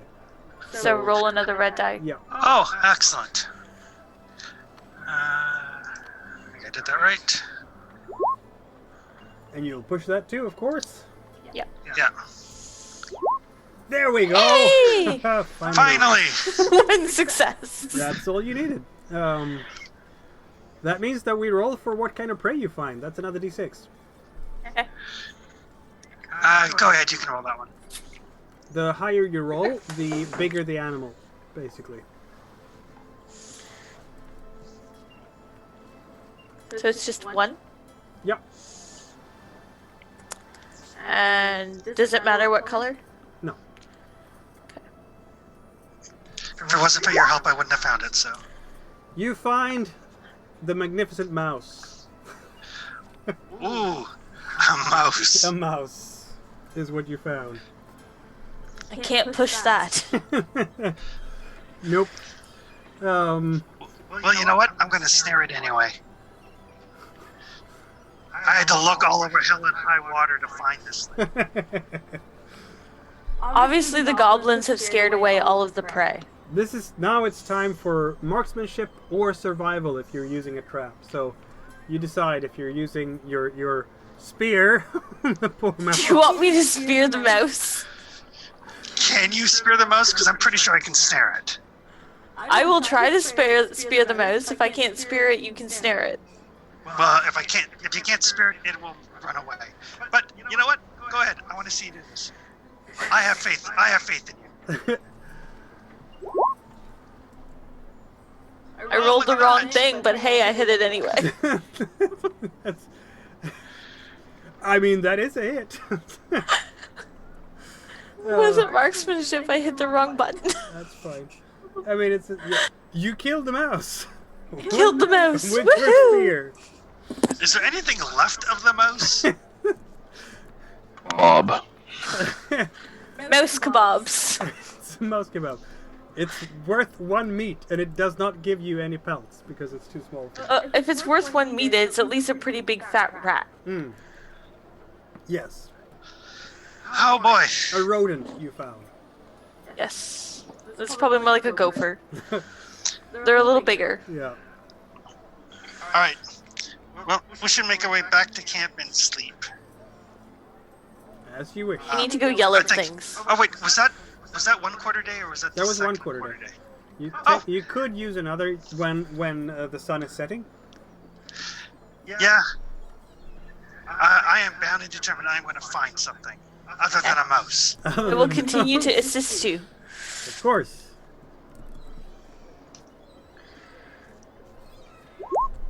There we go. That is other than a mouse. We don't know that it is other than a mouse, but what this means, since you have 2 6s, is that you get to roll 2d6 on the prey table and pick the highest one, or the one that you want, Yay! which is usually the highest one. Okay. So instead of rolling 1 die on it, you now roll 2. So we have 3. That They're was both 3s. Both 3s. That's what you find. You find this time a rabbit. And that gives you actually, in fact, a +1 to your hunt roll. So if you want to roll, if you want to use a snare or if you want to use the spear, you get a +1. Go ahead. Awesome. You've been doing great so far. You need to practice more anyway. Okay.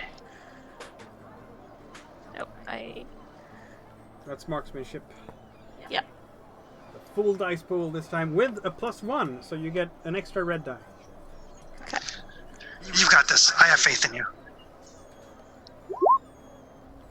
I have a success, but I tripped getting it. No, if you don't push the roll, you're fine. Okay. So I'm assuming 1 success will hit the damn rabbit. 1 success will hit the damn rabbit, and I mean, how much strength does a rabbit have, right? So I'm gonna say, had it been a Probably boar, went right through its skull. yeah, if it had been like a boar or something like a bear, that would not have been enough to bring it down. But this is a rabbit we're talking about, so that's gonna be Now we have mouse kebabs and rabbit kebabs. yes. And the rabbit kebab, in fact, gives you 2 meat and 1 pelt, so you have your first pelt. Yay! Excellent. All right. That's your glorious hunting expedition, which took 2 quarter days to complete, yielded you 3 meat and 1 pelt. All right. That you bring back. Well, so yeah, we'll make our way back to the camp. That was God's awful. If you want to, for the next day, you could also both go out hunting and roll hunting rolls, and thus have more prey coming in.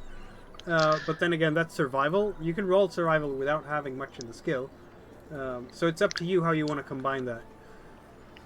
Okay.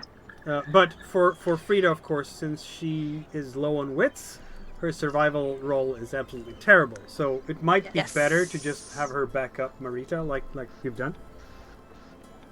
Yeah. Yeah. All right. Well, I don't know if this is enough pelts for anybody to turn into leather. Well, yes, it would. One pelt turns into one unit of leather. It's very simple. Oh, excellent. All right. So in that case, maybe You just do I need a need the tanner dwarves for it. here? Do I need the dwarves to do tanning, or do we have to take it into the village? I'm just gonna say that you'll have to take it into the village. Okay. That'll be a tomorrow thing. That'll be tomorrow. Okay, Yes. can we give that to oh god, what is her name? Chatty Cathy. Rosalind? Yes, can we just give that to her to go get turned into leather? You can absolutely do that. Like, can't we just use these NPCs as messengers? You can, for sure.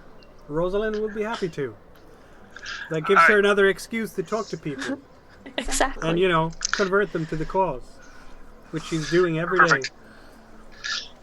All right. They're better at doing the talkie-talkie than the Yes. 8-foot wolf. Yes, they are. All right. So as we sit around the campfire eating our hard-earned kill, Yep. Frida can They made cook it. rabbit stew. Yes. Frida's done rabbit stew. You have here Yeah. 3 meat. You can convert all of them to meals. So I will That make... will take a quarter day, though, so you'll probably hang them and because it's late, you want to sleep now. And then in the morning, you can cook them and turn them into meals. Yeah. Brennar, meanwhile, you've been still in the fort, I suppose. You've been working hard with the Triple Twine brother to learn smithing. You will have noticed that more travelers have arrived during the day. Specifically, a small group of 4 elves coming in with boats from the north. Well, basically, they have pelts to trade from deep inside the forest, and also some wood, and they are doing that. They're coming there to trade, and they will in fact engage with the dwarves to trade some iron for pelts. They're very nice pelts. Nice. Yeah, so I'd probably go ahead and advise the rest of the crew here and find out how long they're staying in port. And then possibly, if we haven't used all of our iron ore at that point, we might be able to go ahead and converse them also to trade for some additional pelts for some of the iron that we might have need. They would be happy to make a trade. Yep. They are, again, this is Bodgar's forte, really. He's the peddler. They have, so, going back to the gear, typically let's see now, because we have lists for that too. There's everything here. You can trade your raw materials. So a leather is typically, so a pelt, I would say, is typically worth 8 copper, whereas 1 ingot of iron ore is worth 4 copper. So now they have iron instead of iron ore, so that's a silver. So they'd have to make a trade to match up the value of the pelts for their iron, and that's going to take some finagling. But yes, there is an exchange rate that you can do this. Okay. Yeah, so we'd have to figure out how many iron ore. How many iron ore did Tolma and Rodgar advise that they were giving towards the cause? I can't remember. I don't think they said an actual sum, but I'm gonna say, how about 10 ingots straight away? That should, that allows you to make quite a few weapons out of that. And that's, again, it's not ore, it's the actual iron ingot. You can just melt it down and start working with it. Yep. Okay. So yeah, I think if anything... Yeah, so I think if anything, maybe what we would do is take... I don't know how many pelts we actually need, so I'd probably wait to go back and talk with Frida and Marita to figure out how many pelts we actually need versus how many ingots we need for some of our weapons and such, and then kind of go from that. And then from there we can actually go back and trade with the elves at that point. Depends on how much armor you want to make, and leather armor. And some of the items, some other items will need leather as well. So again, making a shield requires some leather because you need to have the rawhide for the shield, and also for the straps you need some leather for that. If you want to make a leather armor, that costs 2 leather, which is the same as for a large shield in this system. If you want to make like studded leather, that would be 2 leather and half an iron. So it really depends on what type of equipment you're trying to make. There are some ranged weapons, of course, that will require leather, like bows and such like. Yep. Some melee weapons you want to use leather for the hilt for a sword, for instance. Yeah. As a wrapping for the grip, and so on. Okay. So it depends on. You can use leather for a whole bunch of different stuff. Great, perfect. Yeah, no, I'd probably, like I said, I'd probably converse with the rest of the crew to figure out, and then from there. That brings us to the 9th of Spring Rise, by my reckoning.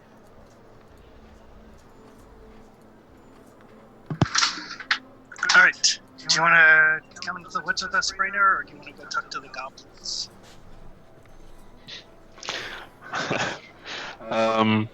Friedan and myself probably could go ahead and talk to the goblins and see if we can make some type of arrangements. Do we know of an actual date that we wanted to do this? Like, you haven't decided firmly yet, so it's still up in the air. Yeah, I'm just thinking that if we can plan it around the moon for the goblins. How close are we to the full moon? That's an excellent question.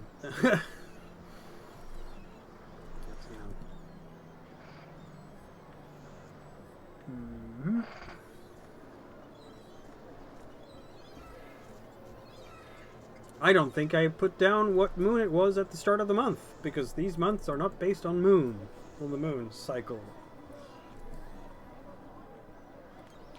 I can remedy that quickly.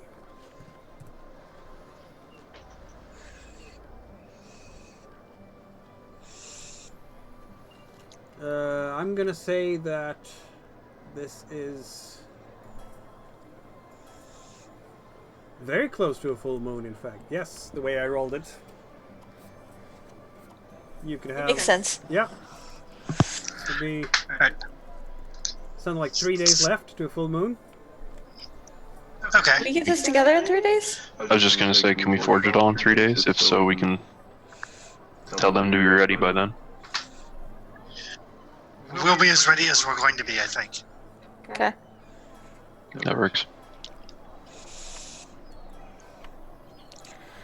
So, wood chopping next? Yeah, wood chopping. Yeah, at least that way we can get them started on the spears. Okay. When we do the wood chopping, Mikael, is it? I am big and strong. Can I make an endurance roll to get some extra? It wouldn't be endurance, but I can allow you to roll might, I suppose. Might? Yeah. Okay, Which is same still thing. strength, right? Yeah. Well, they're both strength based. Yeah, exactly. Okay. I can allow you to get an extra unit of wood per success beyond the first one or something, yeah. Okay. Okay. So yeah, why don't we spend the morning getting wood, and then we'll see if we can hunt down some more pelts in the afternoon. So I got 2 successes. Lovely. That means that you get 3 wood instead of 2. How about that? Makes sense. Yeah. Excellent. I figured Frida's huge. It makes sense that she's able to Leaning cut a into little it. extra. Yeah. No, I like it. That's makes sense. Alright. And I'll just get my normal 2. And then we'll hunt for pelts in basically in the afternoon. Yep.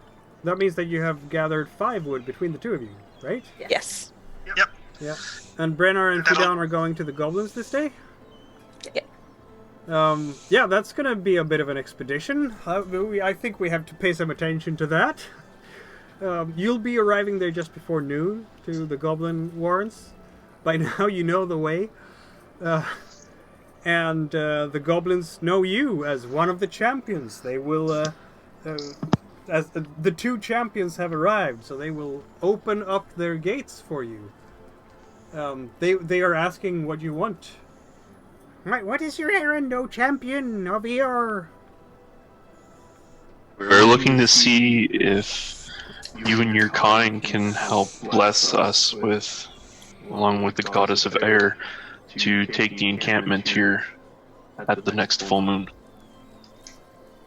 The one nearby that seems to be a plague against yourselves and us. Very well. We shall bring you before the wise one. Excellent. You've been before her before. Mm-hmm. Before, yeah. Velatula the Silent will see you. The champions of Eor. We bow in respect. Yeah, she's again brought. You're brought before her. They're not taking you deep inside the tunnels because being strangers. But she sits there again in the same place by that little bridge, and receives you and looks at you with her in this very low light, in this very dim light. Only some small torches are lighting the way for the strangers, so you can see something. Her gleaming beady eyes are looking at you. What brings the champions back? Velatula, thank you for seeing us. We'd like to get your assistance in respect to your goddess, Air, and our goddess. We are looking to see if you and your kind can help us purge the city below of the monsters within. More monsters within. Mm. You brought us the tome. Is the place not exorcised? The tome was only one part. There's another that leads the city that I believe also needs exorcism. As she's speaking, it might be just the bad light, but it seems to you like her teeth are really, really sharp. Let's have, because Fidan is the one with the golden tongue, right? Yeah. I'm going to add a die because you're there to help. I'm going to remove a die because what you're asking for, because this is, again, we go back to social. They totally have the numbers. They have the numbers. Let's see now. They have the numbers, so that's +1 for her. This could cost your opponent a lot, theoretically. I mean, you're basically asking them to join in the rebellion, and that could cost goblin lives. So that's -2 for you, because you're asking for something dangerous.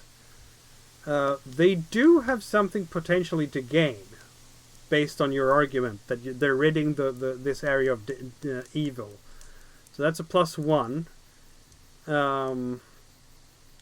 And you have helped them before, so that's another +1.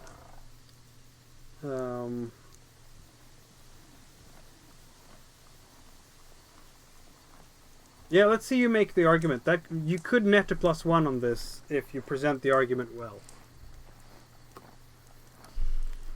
Had the evil not been purged, you say, she says, and she's looking at you with astonishment in her eyes.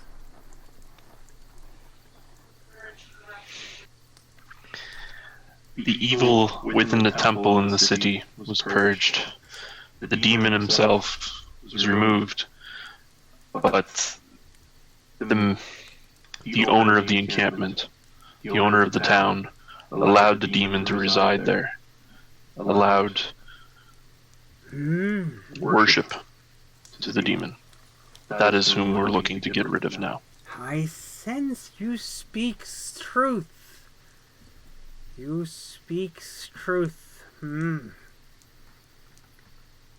This owner, this person, this power. Lady Narinda is her name. Lady Narinda. Bad neighbor, that one. Bad neighbor. Yes. What do you propose that we do, eh? On the full moon, all we ask is that you cause chaos for the encampment. In the most respect that our goddess could have. And during that time, we will be doing the same and attempting to rid her from this encampment. We're hoping with your efforts and with our group, we're able to remove Lady Narinda and exorcise her from this location.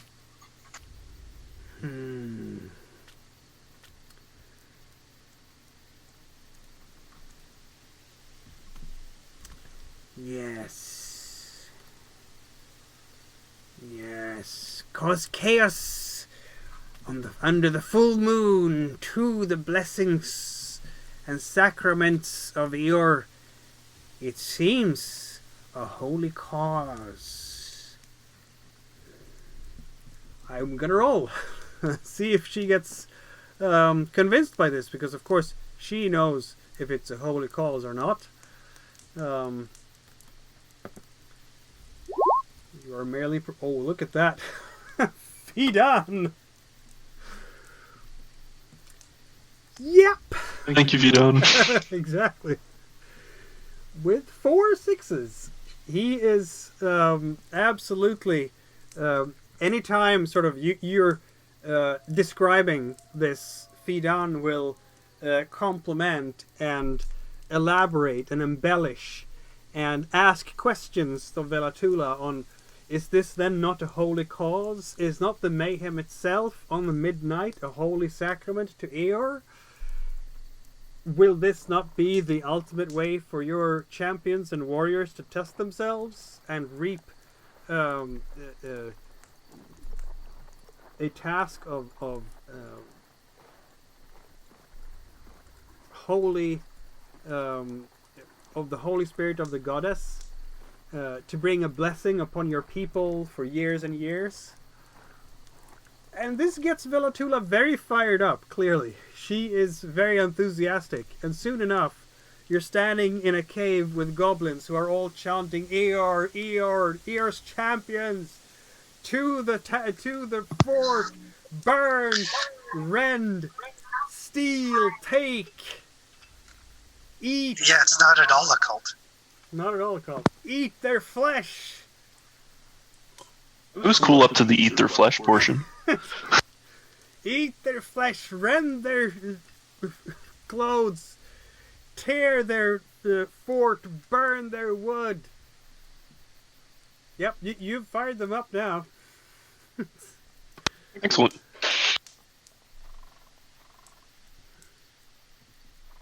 Apparently they're not going to eat your flesh. So there's that.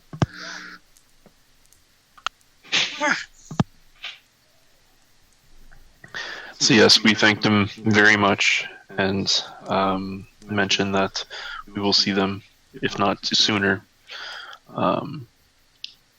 during that evening, and appreciate their devotion to chaos. Indeed. Let's see now. I'm just going to have a quick look here.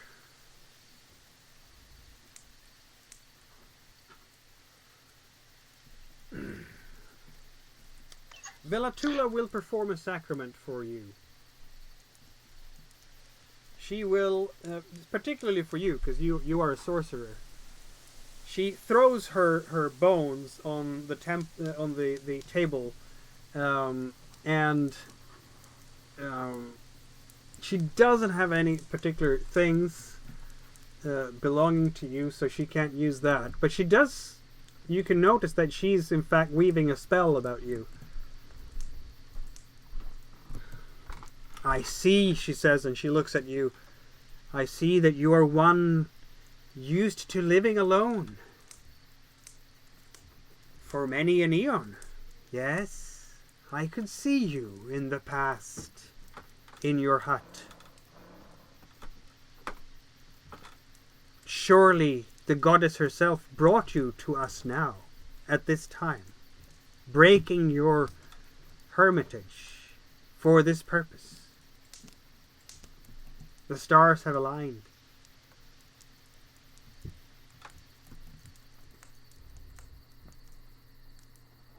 Go forth now. We will come when the full moon comes. Brainerd bows in respects and heads back to which he came. Yeah, that's interesting. Now you will be able to count on the help of small army of goblins. That's gonna help you. I don't know if it's good or bad. They talked about burning down the fort, but Yep. at least it did something. It's yeah. Well, if the fort's burnt down, they won't be charging taxes anymore. The dwarfs will be happy. So it's a win or a messy win. It could get messy, yes. It could get messy. Alright, so after spending the morning collecting wood, Frida and I are going to go hunting. Mm-hmm. And we are hoping to get some big game. Yep, okay, let's have a look at that. Hunt.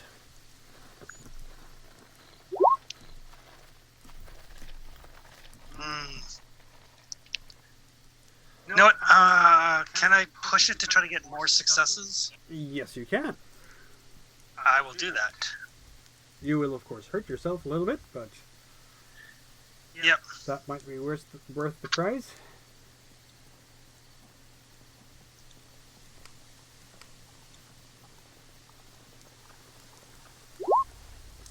Mm-hmm. 2 successes. That means that you, well, now you have taken a little bit of hurt. But on the other hand, you have 2 rolls on the prey table. Why don't you roll the prey dice, Marita? You might have better luck than I have. Rabbits and mice.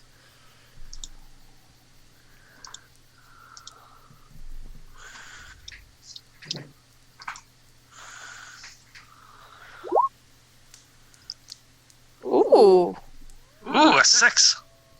told you. Indeed.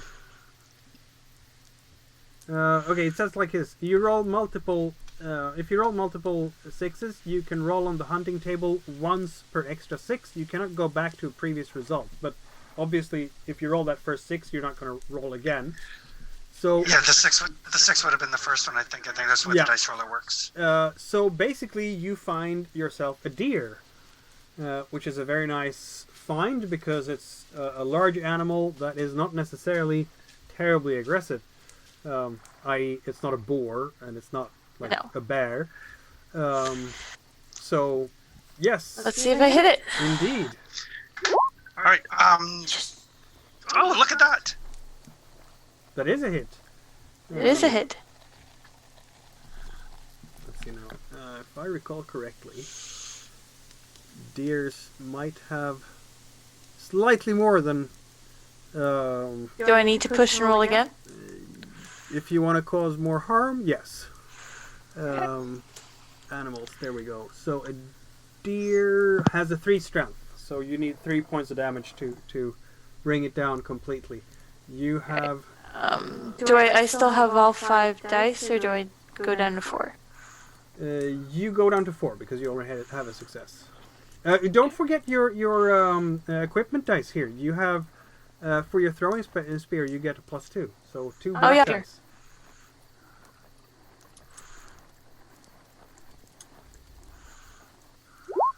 There you, okay.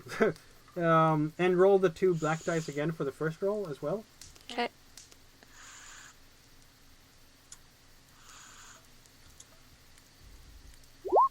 There you go. So you had 2 successes. It does I probably broke my spear. You will. It's gonna be a bit nicked, if you will. What's the damage rating on a spear? I think it's a 1, isn't it? Damage. My spear does. Yeah. Because we One haven't put damage. in the damage there. It should be a 1, I think. Yeah. So you do 1 point of damage plus an extra. You do 2 points of damage on the deer. It's going to be very hurt. It's not going to be dead, but you can use a willpower to track it down easily enough before. Yeah, and I will use the willpower to track it. It's probably pretty easy if it's bleeding. Yes, it's very easy indeed. You have taken a point of hurt to your agility, and your spear is now a +1 until you repair it. Okay. Because it did get a little bit nicked. It I is guess. mainly my hunting weapon, so. Yeah. Someone with craftsmanship can repair that. Yes. That's why I So took you a will be high able to bring crafting. down the deer eventually, I'm going to go with. And that is a nice indeed catch, because it gives you 5 meat and 3 pelts. Yes. All right. Yep. So at that point we should head back. Mm-hmm. But yeah, so that gives us enough belts. How much leather did you need for your shield? 2. 2? So we have 4 total. Yes, you do. All right. How much does it take to make leather armor? 2. 2 leather. Yeah. All right. So we could make 2 sets of leather armor then. One- We can make my shield, and And one set set. of armor. Oh, right.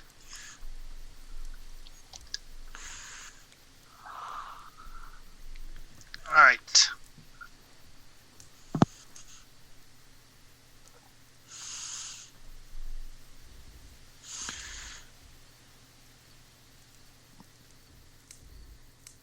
All right. So, and that leaves us with 1 leather left. No, that's all the leather, because the shield requires 2 leather, and the leather armor requires 2 leather, so that would be... Yeah, we have 4 Right. total. Yeah. Right. We have 5 wood. Right. Never Yeah. mind. Yeah. Yeah, 5 wood. All right. But we can always trade iron ingots for pelts if we wanted to with the elves. We also now have 5 meat plus the 3 we had yesterday. Yep, so that's 8. So we have a large amount of meat too. Frida, you will need to use a quarter day today to cook some meat, because otherwise that meat from yesterday will get spoiled. Yeah, I will turn yesterday's meat into a stew, and I will begin the process of smoking parts of the deer and doing basically dismantling it and turning it into different types of rations. Yeah, you're going to have excellent, nice, juicy meat here for a few days. Yeah. Which is much better than, stale old bread and other sort of things from the storage over winter that is very hard on your teeth and might not taste a whole lot. And Frida will totally take the deer heart. That Frida will claim that for herself. That is very reasonable. As you get back to the Dwarven encampment, and for Brennar and Fidam, this will be a little bit later, because going to the Goblin... Well, I guess time-wise, hunting versus going all the way to the... I'm not sure which one takes longer. You will hear an interesting rumor, though, among the dwarves. Apparently, while you've been out in the forest over the last couple of days, or sort of locked into the smithy,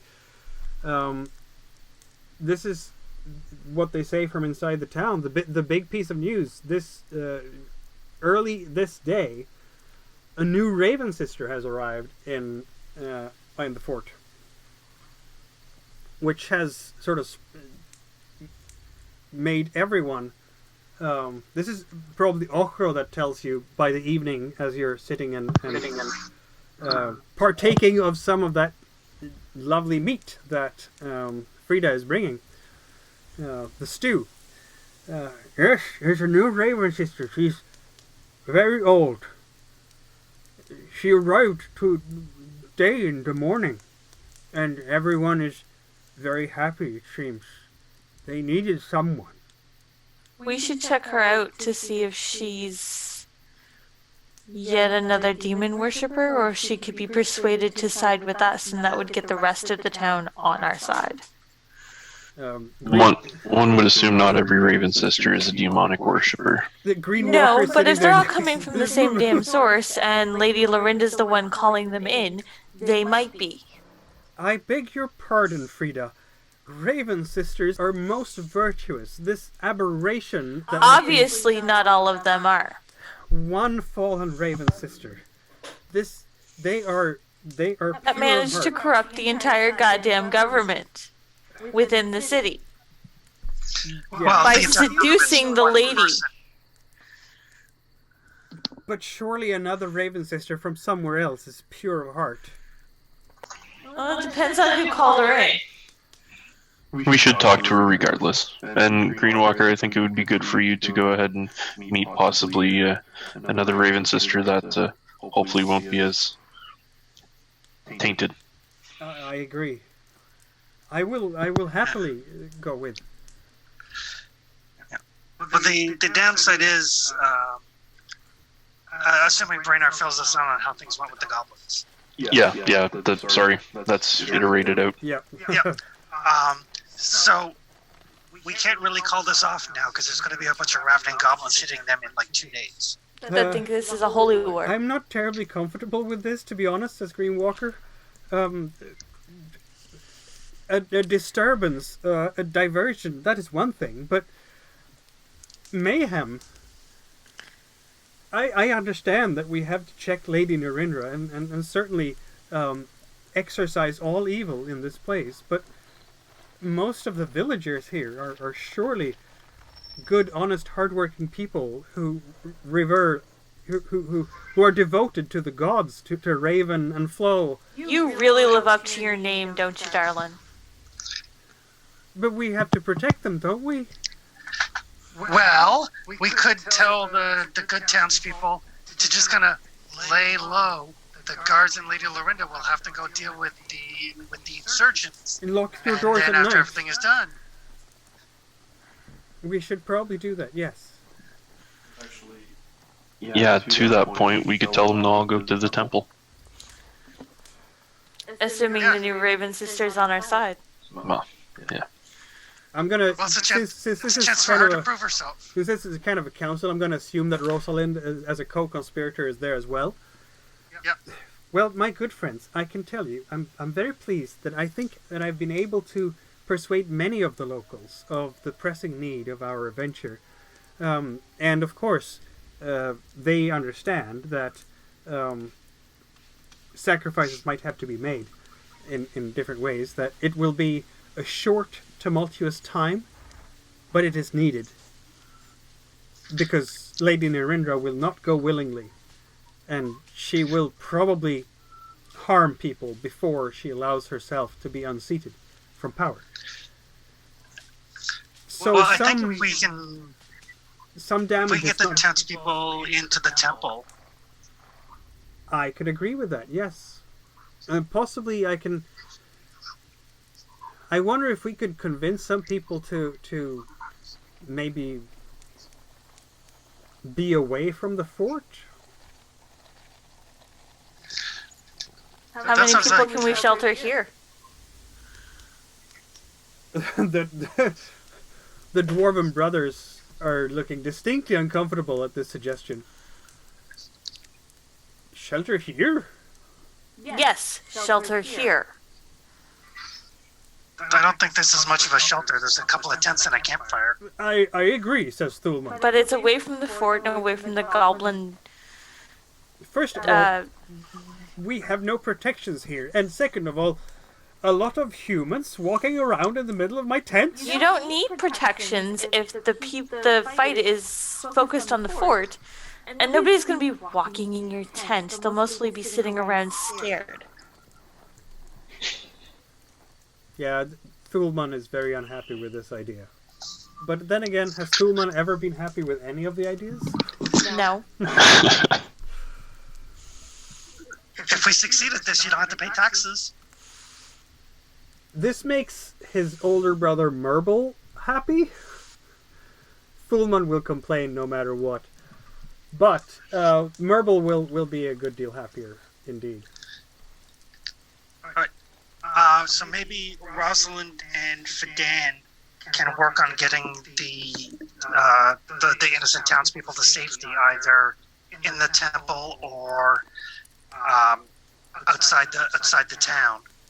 Yeah, at least the women, children, and elderly, the ones that aren't going to be able to fight.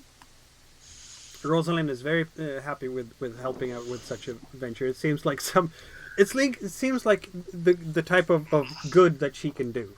Obviously, she will not be wielding swords or being in the front lines, given her stature and complete lack of habit of swinging such things. But her two porters, her two carriers, she will happily lend to that venture.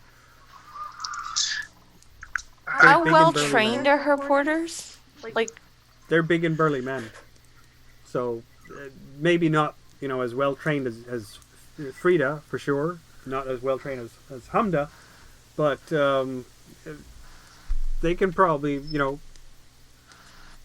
punch some teeth. So out. they can throw their weight behind it, but no actual martial training. Not much, no. They might have one or two in melee, as far as you know. You haven't seen them fight yet, but just judging by how they move, you've seen a lot of that. Yeah. No finesse, but they're gonna pack a punch just by their size. Yeah. Which is probably why she hired them. Oh wait, Ortho, you're sneaky, right? Yes. So, if I was to concoct something, would you be able to maybe get it into the guards' morning porridge? I could do that, yes, if you have enough. Okay. I can try.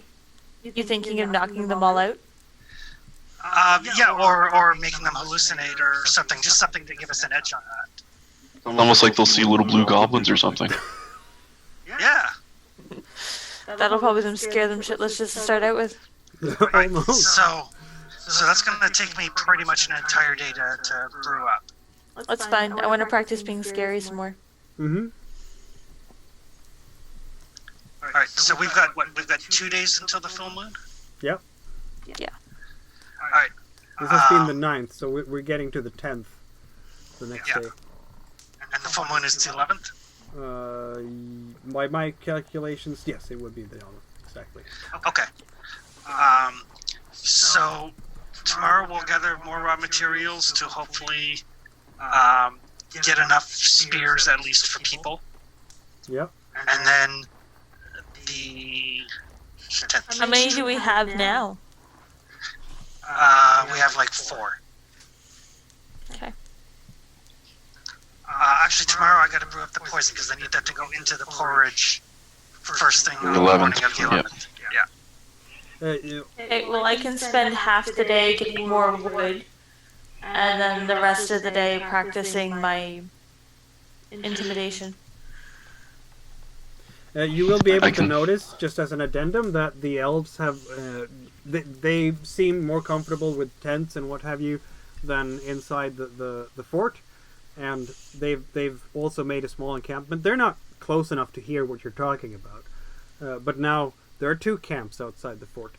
Hey, as Marina, they've been you should go talk to them. trading. Yeah. You should at least trade with them.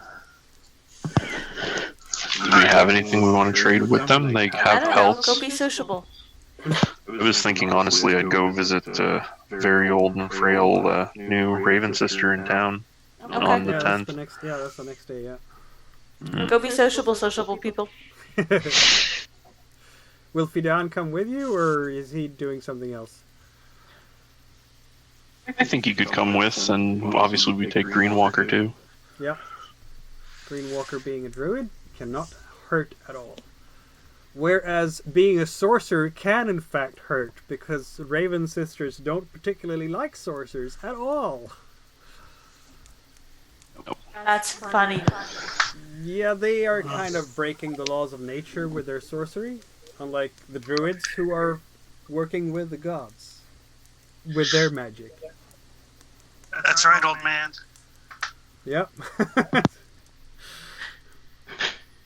That's how they view it. It's what the sorcerers are doing is unnatural. What the druids are doing is completely natural. I'll just let Dean Greenwalker and Fidan do most of the talking, that's all. That's fine. Yeah. I mean, if she can't guess that you're a sorcerer, then you should be fine, right? She would, if she's experienced enough, which, if she's old, she probably is, she should be able to peg you as a frailer, though. And that could give the game away, because frailers have a notorious reputation for being sorcerers. This is, of course, because of that legendary evil sorcerer known as Zigopher in the times immemorial from before the Blood Mist. He kind of gave all frailers a terrible name because he used to, you know, worship demons and summon demons and stuff like that. So, yeah. It's that whole broad strokes thing again, right? Yep. You know. So that's a thing. But yes, I Didn't you suppose recently tame a demon? he did bind the demon. Yes, he did that. Alright, so then the next day on the 10th, I'm going to brew some hallucinogenic poisons. Mm-hmm. Yes, indeed. Do you have all the ingredients you need for that? I do, I just need herbs, and I bought a bunch from the other Raven sister. Yes, you did. Okay. Then let's see now. That's poisoner talent. Yep. So crafting to concoct potions. So yeah, you use your crafting skill then. That's basically what you do. Yep. I'll be like, you know, bubble, toil and trouble. Exactly. Yeah, it actually succeeds. You can't push that. You're not even allowed to push it because you can't re-roll any of those dice. Yep. But it succeeds, and that's all you needed. You don't hurt yourself with that because it's the first roll. So yes, you have now created a poison of basic strength. What was the type of poison? It was hallucinatory, right? Yeah. You have one dose of such a poison at this point. That will take your quarter day. Question. Yep. Would one dose be enough to like mix into oatmeal to have some effect on the guards? Like I understand it's going to be greatly diluted. Yes, it would be greatly diluted indeed. I'm going to have to Or would I? make some kind of call on that because it's an unusual way of doing it. Typically, one dose is for one person. They might have like a -1 on their skill roll for having like being slightly dizzy. It's like I don't know. Yeah, I'm just looking for enough to impair them as opposed to take them out of the equation. Yes, I understand that that's what you want to achieve. Because if not, I'll take the next quarter day to brew up some more as well. Yeah, I'm gonna see. So hallucinogenic potion does exactly what poison does exactly what to. I'm gonna have to look up in the rules again just to make a judgment call on that. But I'll get back to you in a moment. Yep, no problem. So here we go. Hallucinogenic potion. Take 1 damage to your empathy each round until you are broken. It's not going to be that bad. If you're diluting it for, you know, a meal of 10 people, they're not going to take any damage to their empathy. I might give them a -1 to their skill roll for being a bit dizzy in the head. Yep, that's fine. But they're not going to have like full-on hallucinations and see strange things. It's more like they have eaten some edible cannabis or something and are feeling a bit of a buzz. Yep, that's fine. I might want to since it's 10 people, I might want you to brew another dose to achieve that as well, because I feel like it's a lot of people to poison. Yeah, no problem. I'll just make the roll now. Yeah. There you go. Oh, and that's a stronger one too. Yeah, that's going to be enough. Two such doses like that, it's going to be enough to give them a -1 on their skill roll, because they feel a bit of a buzz or nausea, perhaps, in their head. Excellent. Perhaps this potion is affecting their ears, so their balance is Where'd it go? off center. All right. So nobody drink these. Nobody drink these, because woo. I don't drink anything you make. That's probably for the best. Fidan and Brennar Greenwalker are going into the town again, which means that we get back into the fishing village. We're no longer in the woodland camp. Yes, you will notice, in fact, a shift in mood and atmosphere. People are definitely... I should say they're less angry towards you now. There are fewer people who are snapping at you as you come in. There's more a sense of anticipation.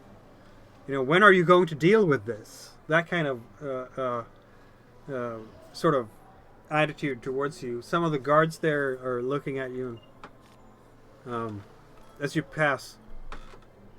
What's happening? We hear rumors. What is it true that she's been corrupted by a demon?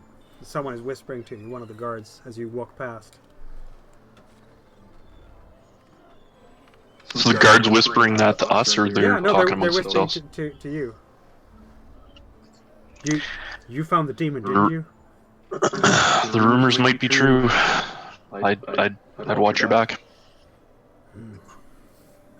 An ill time this is. Hopefully this Raven sister can assist us. Aye, let's hope. She comes at the best possible time. Raven herself must have sent word for her.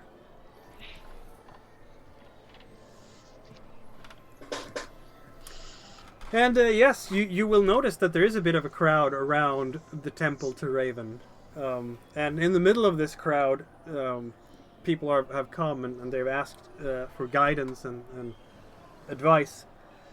Sits an old lady dressed in very much the same vestments as Misalda used to have. You can see those raven feathers tucked in her belt. She has a very wide-brimmed hat that keeps her face out of the sun. Not that there is a whole lot of sun today. It's again a foggy day, colder than yesterday. In fact, this early in the morning, you can see that some of the puddles of water have been frosted over with ice. So it's the weather took a turn. It's a northern wind coming in from the snowy mountains up north. Winds of change. Yeah, winds of change. But there she sits. Her skin is dark brown, leathery, really wrinkled from years and years of being out in the weather. Her eyes are bright and very alert, though. And she's sitting there, and she has that gray, it's mottled sort of gray black hair, maybe a bit curly, but very much salt and pepper, and shifting towards white as she's talking to the people there, and sometimes laying a hand on their forehead. And "May Raven bless you," she says. She's only like half her teeth left after a long, long life. And perhaps some scars as well from adventures maybe in her youth. But yeah, she's sitting there, and you'll wait your turn, of course, as others or supplicants are coming. She's blessing them with the water of flow. That there's still a bucket there. It's almost empty by now because so many people have used that holy water, but there's a little bit left. And eventually it becomes your turn. She looks up at you and Oh, you do not seem like you're farmers. She's seeing Green Walker's druidic vestments. Now, Fidan obviously doesn't look anything like a farmer, nor do you. That's interesting. And it is at this point, as you get close enough to her, that you will notice that she has yellow eyes.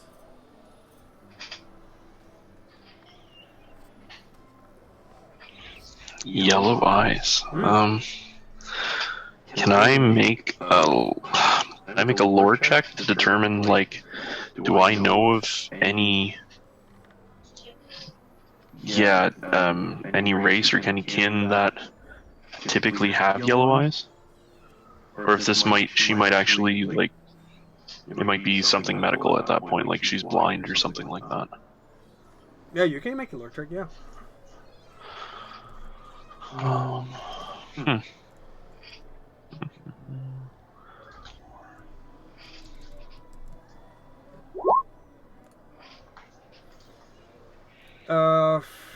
Far as you know, you've never heard of anyone who would have, like, any kin that would have yellow eyes. Maybe some wolfkin, because they draw upon, but yeah, no, not really. Yeah. I'm gonna try and push it.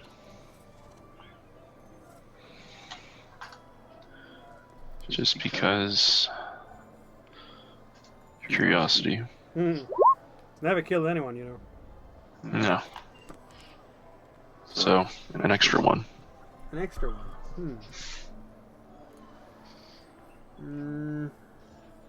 You'll have to search your memory a bit.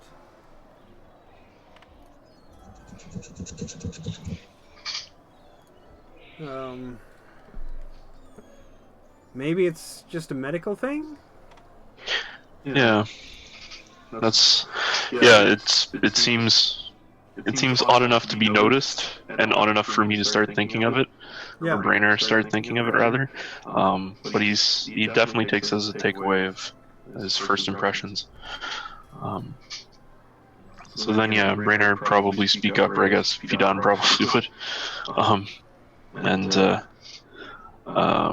Introduce ourselves, I guess. Yeah, you can do that. So, yeah, Brainer would introduce himself. So, hello, I'm Brainer, one of the locals here, and this is Green Walker. He's also Raven's sister, and my friend here is Fidan. We all wanted to come pay our respects as we heard there was a new Raven sister in town. Green Walkers. I'm of course not a Raven sister, as you can see. I'm not a sister, but I do walk the path of the Elven Spring, and I hope that one day I will be able to go to Pelagia and join my brethren there, the other druids, and so Raven sisters. I've heard so many good things of your sisterhood, and of course you must have by now heard of the tidings about your predecessor here. And he looks down, and I'm so pleased to see another Raven. You come at the most auspicious time. Thank Raven for your presence. So he's ready to just accept her right there, and she looks at him like a wayward son, perhaps, and there's the type of face that she's making, the smile that she's giving you, it's like a trusted grandmother who meets her grandchildren for the first time in a long time, and is just so pleased and proud of them as well. She's exuding that type of warmth to all of you. Though maybe it would be closer to a mother for Bryn, or him being very old. Yes. Raven herself must have carried me on her wings without me knowing it, for I had heard nothing of this troubling story before I arrived. But here I am, and I will, of course, do my duty by the people and bring Raven's wisdom to whomever I may. Mikael, can I do an insight? You can absolutely do an insight.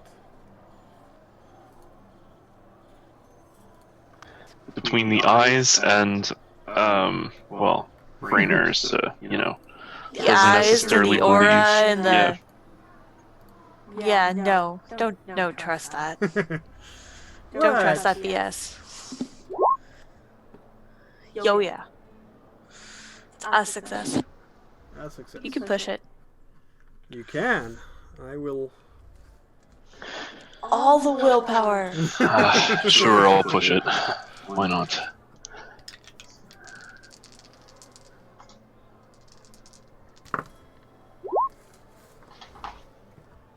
So, 2 successes. I roll very not well. Wow. Okay. In fact, if you push, I can push.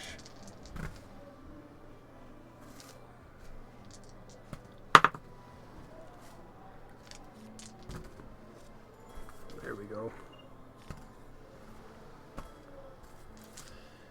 You had 2 successes. She has 3.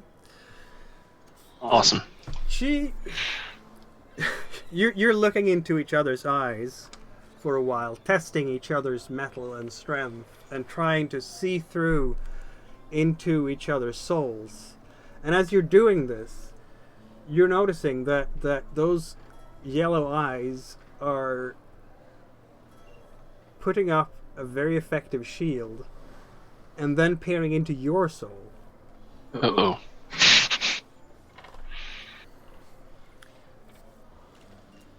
And it's like looking into a wall, basically. Unreadable. She may indeed be this very warm old No, grandmother. she's not.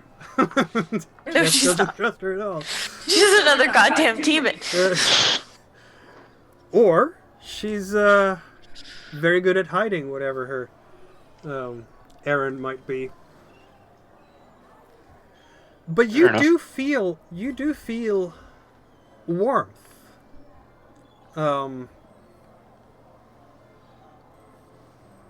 You would trust her at this stage.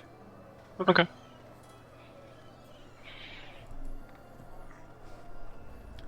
What was the last question again? Sorry, we got a bit off track there, but this test of will was important. So I think what it was just Greenwalker explained the situation, Yes, indeed. and then from there it was the Oh, her going ahead and saying that she kind of came out of thin air and Yeah, Raven she guided will, her. She will say, I heard that there were some new arrivals, adventurers they call them, who brought all this to light and finally vanquished the demon. May that have been you? One of them were supposed to be clad in green. She looks towards Greenwalker.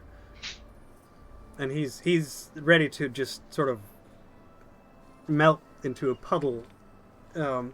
I may have had a hand in it, yes, but Brennar here, very skilled. We must... He is a sorcerer by trade, but he used his powers for good.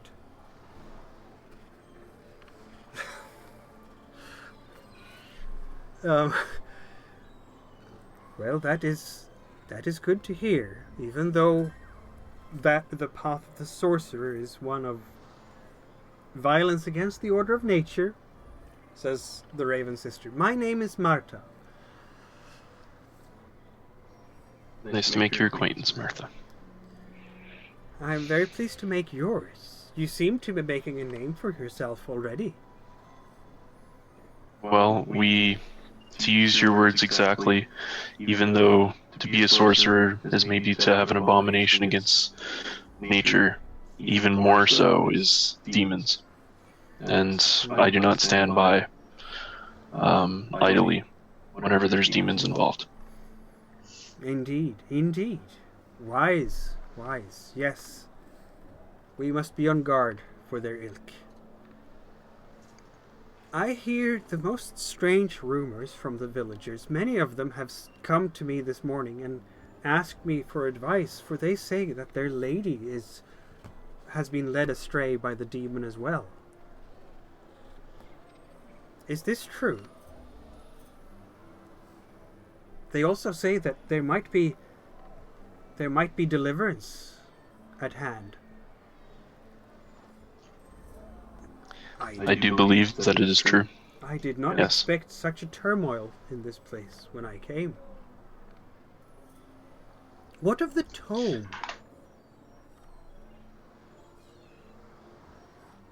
There was supposed to be an evil tome. That was the tome that the demon resided in, was it? I've heard so many different versions of the story. If you could clarify, maybe, if you were there. Yes, unfortunately, once we vanquished the demon that was there, the tome simply went to ash. There wasn't much left of it.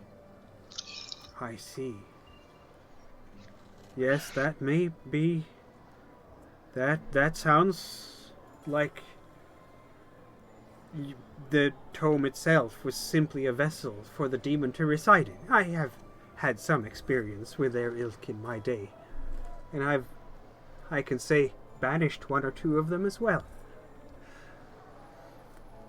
So would you say then that the demonic infestation itself has been exorcised? Are there other demons in this place? Was that the only one? I will help you if I can, of course, with what little knowledge I have. An investigation, I think, is still being taken place, and the villagers here probably share the same feelings as myself, but Lady Narinda possibly could be working with demons. Oh, yes. And to be frank, if she is, then that's something that may need correction. And I'm... Braynar is not shy on his words in public now because of everything going on. So he will probably say this in earshot of anybody listening, including guards. Correction. Well, there are lessons to be made, of course. If she's been led astray, perhaps we should go inside, she says, speaking of the guards. I can give you a blessing if you wish.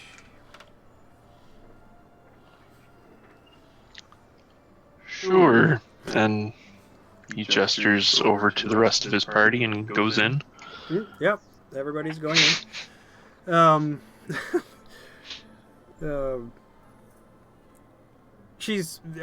The doors are still open, but you're further away from guards and thus out of maybe in immediate ear's reach. She will, for the sake of appearances, light some incense and use some maybe sage and give you a cleansing that way with some cleansing smoke, lavender as well. Yes, correction, you said. What does that mean precisely, young man? Removing her from power, Martha, to be 100% frank. Yes. She's not treating her villagers well. She's holding people wrongly captive. She's been residing with demon worshippers.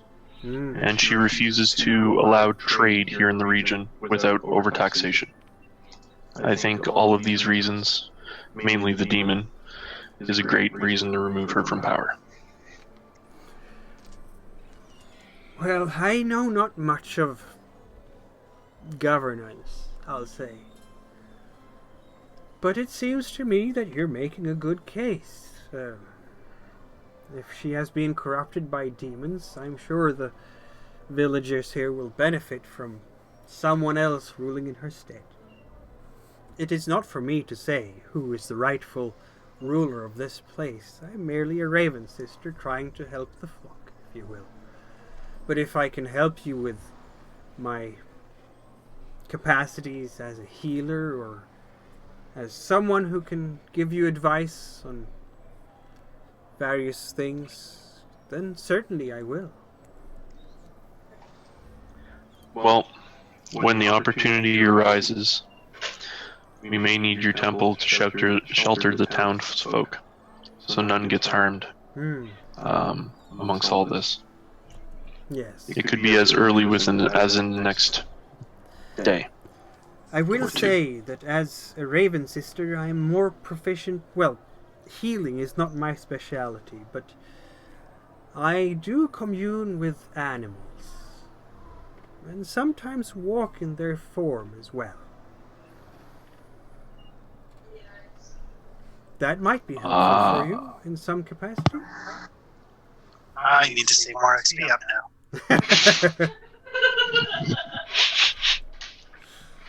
Yes.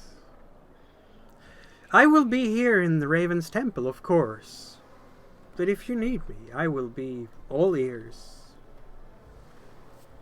Well, thank you very much, Martha. It was very nice to make your acquaintance. And may Flo bless you. Raven's blessings go with you, son. No, you're all leaving with a very positive feeling that this person is deeply trustworthy, but also can use considerable powers to your help. In your aid. Yeah, I don't trust her one bit. But Well, you haven't met her yet. But as you leave, Brenner and the rest of the group, and go back towards the camp, I don't know, the dwarven camp or wherever else your path is going to take you, you will finally remember. This is when you've left her presence and got out into the streets, where you've heard the rumors about yellow eyes and you know the lore about yellow eyes specifically. And I will give you that legend, in fact, in your journal.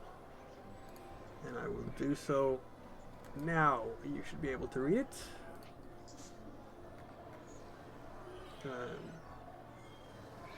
Starts with an M in your player journal.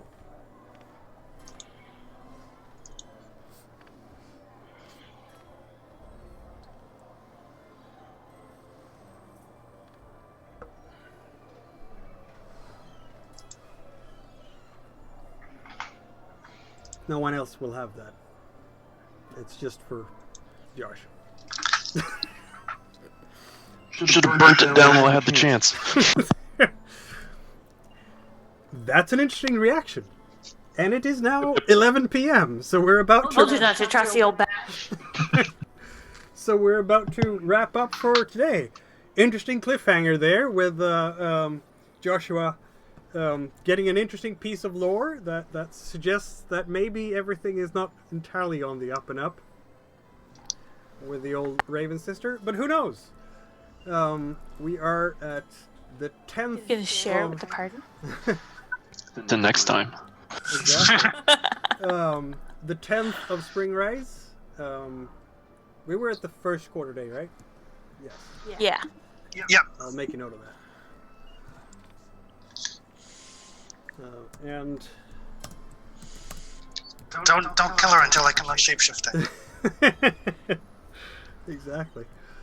And that will be a wrap for tonight. And then in 2 weeks we will reconvene and see how the rebellion will go. All this planning, I don't even know if we get to the rebellion quite yet, because you still have a lot of crafting to do, and potentially learning threatening finally, if Frida will get there.